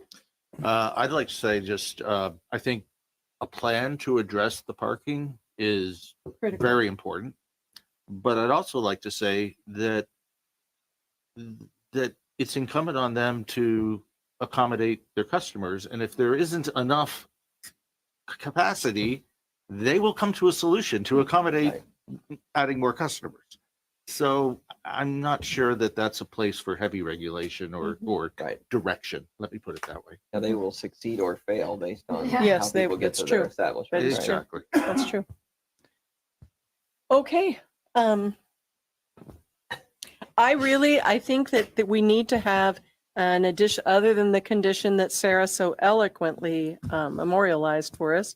I think we need to also have a condition that includes the landscape plan and the renderings Why don't you make as, that motion? because I'm just too tired. Can I provide you the conditions that I heard through the conversations? Yes. Okay, so for condition number 2, it currently says the live work unit shall only be occupied by the owner or employees of the commercial establishment at Myerside. At no time shall the live work units be used as an extension of the lodging units or as a part of the boutique hotel. And then added, tenants will need to demonstrate employment on the island. Yes. Okay. Yes. And then a new condition 7, that would be encouraging visitors and staff to arrive without an automobile. And if they need additional parking, that they will look at other options. And then condition number 8, new condition number 8, the final development must be consistent with the master concept plan, renderings, and landscape betterment plan attached to this ordinance. Generally consistent. Yes. Okay. Generally. Okay. We have. Did you have a question? Yeah, yes, please. With regards to the live work condition, how it's currently states, and as we presented, it's only for Myerside employees and owners. We believe that if that can't occur, then it could be other people living and working that That's want what Sarah work. just Did you- clarified. Yes. So she included. So maybe any other tenants will have to demonstrate employment on the island? Because Well, it yes. starts out by saying it will be employees or the owner, and then say any other tenants will have to demonstrate employment on the island? Yes. Great. Thank Okay. you. Okay. All right. I guess going the other way might make sense though. If Yeah. you're going to work in the morning and coming back. Okay. Who has a motion for this? You want to take a stab at it, Jim? Sure. Good. Outstanding. I make a motion to approve the ordinance number DC 120230246 rezoning the property at 125, 131 to 151 School Street and 2661, 2681 Estero Boulevard, with the original 6 conditions that the staff recommended, along with the 2 additional conditions that we have just discussed. 2 or 3? 3. 3. Oh, just It's 2 additional with the amendment to Six condition number original, 2. 2 additional. Yes. Okay, there's a motion. Is there a second for that motion? There's a second. Okay, thank you, Don. Discussion on. Can I clarify? So that is a recommendation to recommend to the town council that they approve. Correct. Yes. Recommendation. Yes, and that you're finding that it is consistent and in compliance with the land development code with the conditions added to it. Yes. Right. Thank you. Thank you, Nancy. Is there discussion on the motion? I'm going to discuss something. I'm just going to tell you this, Beverly. I came in here today not really sure how I felt about this. I remember the first renderings I saw and I went, geez. And it was really overpowering. But quite honestly, the work that your team did with the design of this project minimizes that impact dramatically. And though I have concerns about the parking, I really do. I mean, I think about, my store at Santini Plaza where they've got an abundance of parking. It will end up being about 4,000 square feet. And at any given time, I will have 5 or 6 employees there, all with cars. I really have a concern about the parking, but like Don said, you'll live or die by that. I mean, because as a tenant, if I can't figure that out for myself, then how do I take that space, So, but I wish you very much good luck on this. Any other discussion? Your vote, Jim? Aye. Don? Aye. Doug? Aye. Jane? Aye. John? Aye. Aye. The vote carries unanimously. Congratulations. Okay, that's such a surprise for me. Wow, good luck to you. Okay, next item on the agenda is the administrative agenda, the policies and procedure update. We'll give you guys a minute to clear out. Yeah, to clear out, because I know you could. Yes, we're going to take a 5-minute break. Man, I'm so surprised by that.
The crowd.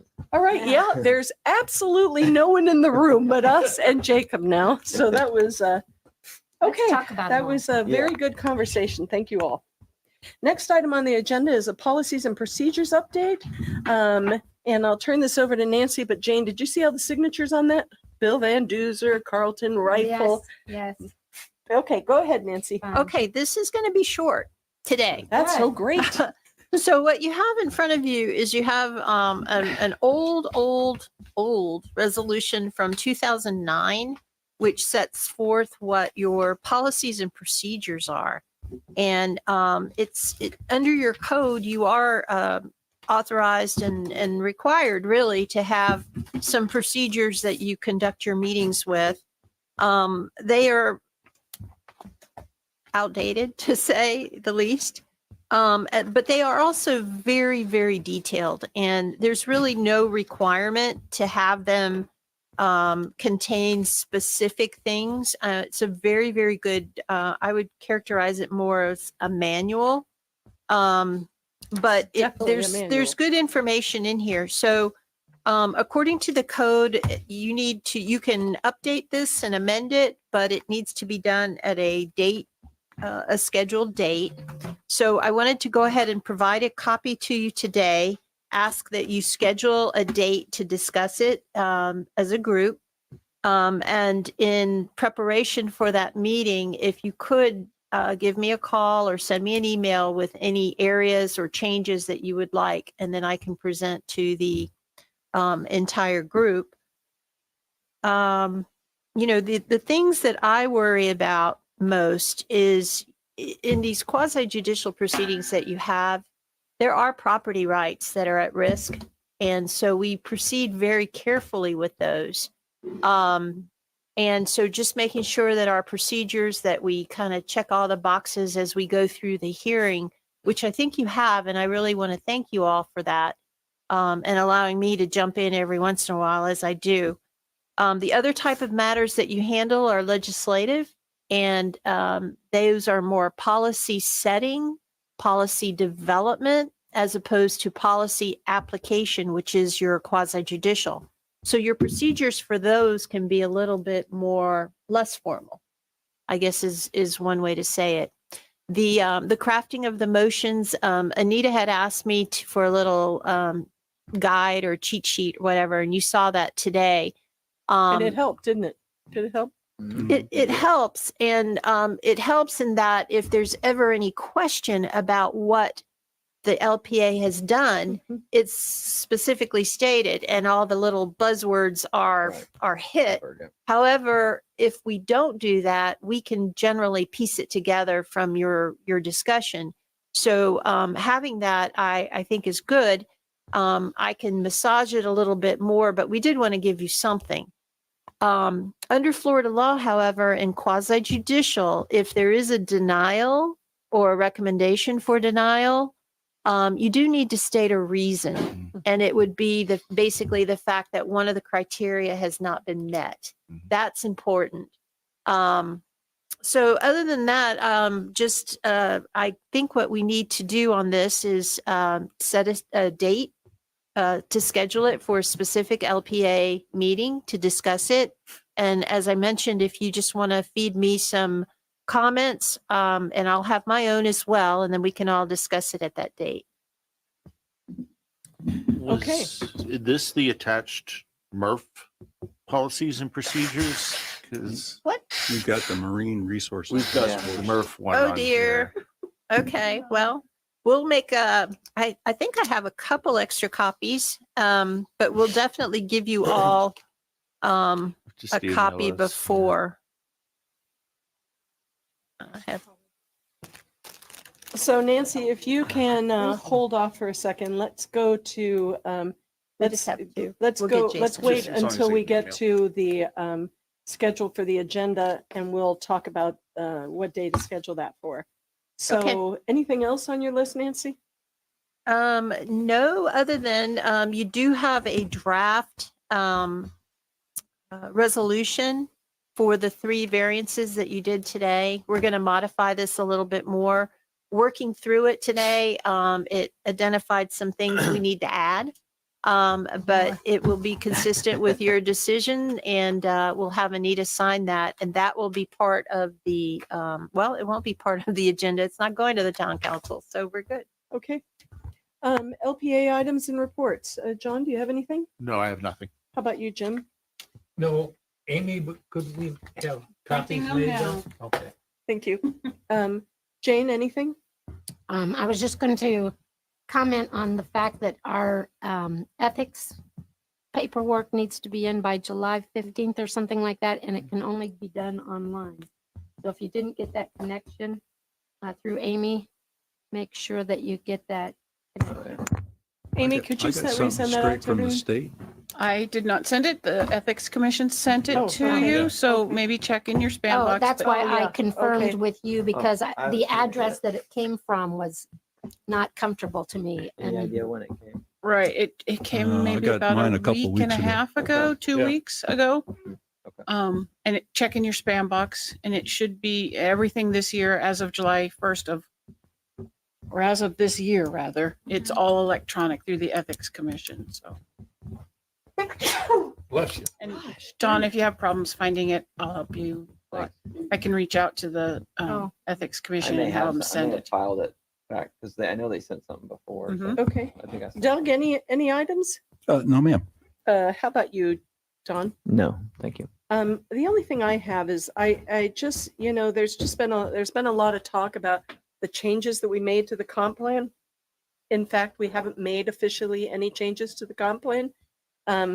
But Sarah, will that come back to us after the state, or does it just go to the town council? I think it's just the town council. Just the town council. Can you let us know when that's going to be? When do you anticipate that? A long time. Yeah, I don't know. I've heard that they've been taking about 60 days to respond. So then we have to advertise, I think 30 days in advance of that hearing. Uh-huh. So we're looking at fall. The fall. Okay. Yeah. Okay. Very good. And because it's an ordinance, I would think that it would only have to go to the town council. Okay. Thank you. Okay. Sarah, do you have any items? Maybe we should talk about, This is the one the you cottage is asking for a meeting. Here, pass these all the way down. The cottage is asking for an additional meeting at the end of the month. So, all these folks want to get in before the July break. And I get that. But what I don't know is whether or not you, Sarah, and your staff have the capacity for that.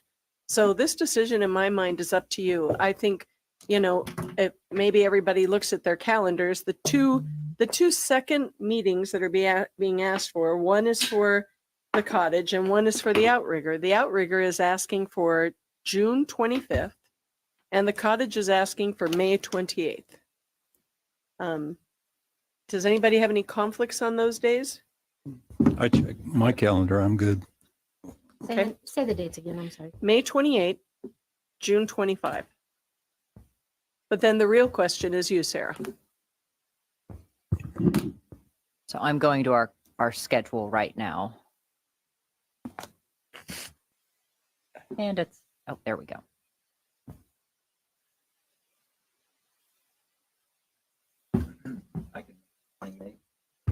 I can make, but I won't be here physically. Okay. You'll be looking at me. It's not the same. You're gonna have an Arizona backdrop again. I may change it. I really think you should use Wizard of Oz. I really do. And Behind make the sure you curtain. take your motions with you. Oh, yeah. Yeah. Yeah, so I can. read them. May. Thanks. So Nancy, what are you thinking about that? I'm thinking do we need to have two? Could you not consolidate them on one day? That, if we moved up London Bay to May. I mean, Impossible. They won't be ready. I mean, okay. and that's part of the fine. problem is they were asking Yep, for that that June time. meeting. And for one, I'm going to be out of town that week. I have school that week. I have to be out of On town. the 11th.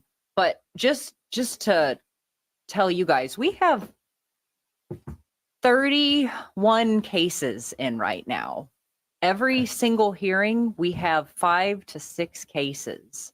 Prior to the storm, same number of staff, actually, at one point, we had more staff.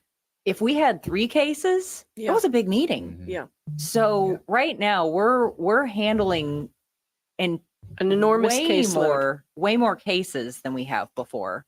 And we're really trying to move them forward. But quite honestly, adding a lot of meetings slows us down because for every meeting, I review everybody's staff reports. I review the resolutions, the documents. I make sure everything's in order. We have to write the blue sheets. I mean, I spend 2 days of the week that the agendas due just reviewing documents. So I don't have any time to actually do the cases. And then I lose a whole day at hearings.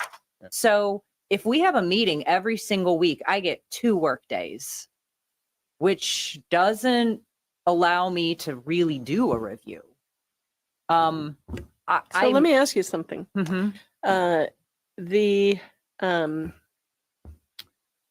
So the cottage is an issue. What if our June meeting was only the 25th? The problem is the outrigger is going to be a cumbersome event. Yeah, big. And I can't swear that we'll be done by the 25th. Okay. Well, if that's the case, they won't get the 25th. So, I mean, You're out of town that week anyway? I'm She's out of town the week of the 11th. which is our regularly. Catch 'em. I think I'm allergic to you all. Wow. Okay. So otherwise, the not the outrigger. The cottage, is the cottage ready? The staff report's not done. I mean, it can go on the 11th and then we can pre-write it to go on the 17th. It's only variances. So it only requires 1 town council hearing. Okay. So that can get done before, I mean, we'd have to make assumptions that these things would be approved. And then we would have to basically make changes at the meeting and let the town council know either the LPA recommended approval with these conditions or they recommended denial. So it would change what But the then LPA automatically put it recommendation on was. their June We can just 17th meeting. automatically put it on Okay, there. well, if- that seems sensible. Yeah. So that takes away an additional May meeting for you. Mhm. But now what about the additional June meeting for the outrigger? We could propose to have it, but I can't promise that it will be done. Okay. I mean, just, Well, and then that's the same honey, thing you I can told only them do too. what you can do. So, and that goes for them as well. So, so we're going to say tentatively, we will have a meeting. But that depends on both sides being prepared. Mhm. Okay. So we're going to have the regularly scheduled meeting On the 11th in May. no more meetings in May. Yeah. June 11th. June 11th. June 11th. Yep. And June 25th or no? June 25th. Okay. And then the cottage, can you notify, well, I'm sure Patrick's probably still listening to this. The cottage will go to the June 11th meeting with the 17th being their council meeting. Yes? And Jason, did you already let them know that they could do that? I mean, I thought that was. We have not agreed to anything. This was just a tentative discussion. We will do our absolute best to make sure that we can turn around an 11th and a 17th for cottage. Yeah, seems. So what's coming on the 28th? It seems doable. Nothing. Take 28 away. So June will be the 11th and the 25th. What's the matter? No, I was confused, but I've got it, June the 11th and June the 25th. Right. So the 25th is going to be the Outrigger. council. Only if it can Only be. if it's only if I mean, it's prepared. because also let's keep in mind that Arches has been in this process longer than Outrigger. We are still working with Arches. There really isn't a reason that Arches should be pushed behind Outrigger if it's ready to go. I mean, if we're trying to be fair to everybody needs to be moving forward at the point that they are in. I mean, And I don't know that it's appropriate for us to even say, well, Outrigger's different and special. They get a different meeting. That's true. So I wanted to ask Sarah, you mentioned you have 31 that are in the queue. Yes. Can you characterize those? Like how many are variances? Half of them are variances, maybe? How many are rezonings? Maybe you dedicate a meeting just to do variances if those are easier to get through? No. No, because we take them as they come. So we're trying not to bump anybody ahead, but we're Right. trying to process them as they come through Right. and not move anybody ahead of anybody else unless they're ready to go. Yeah. You know, so if we were to give somebody comments and they don't get back to us, well, they get back in line when they get back to us. Yeah. So It just seems that sometimes the variances might be a little bit easier. And if they're unanimous, then we don't have to deal with going to Taking the it to town the council. council. we have 9 CPDs. 9 CPDs. Yeah. What are they? I mean, I'm curious because, of course, in my mind, it's Moss Marine, Outrigger, Neptune. So we've got Arches, Outrigger, Cottages, because we'll still have 2 more meetings for that. Sandy Bottoms, 2 more meetings for that. Estero Island Beach Club. Estero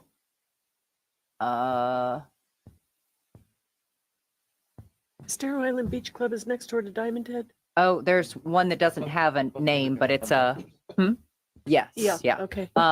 It's a property that is asking to build a new it's a new CPD or CPD to CPD, but completely changed on the north end of the island. Margaritaville Amendment. I don't know what this one is, and Neptune. Okay.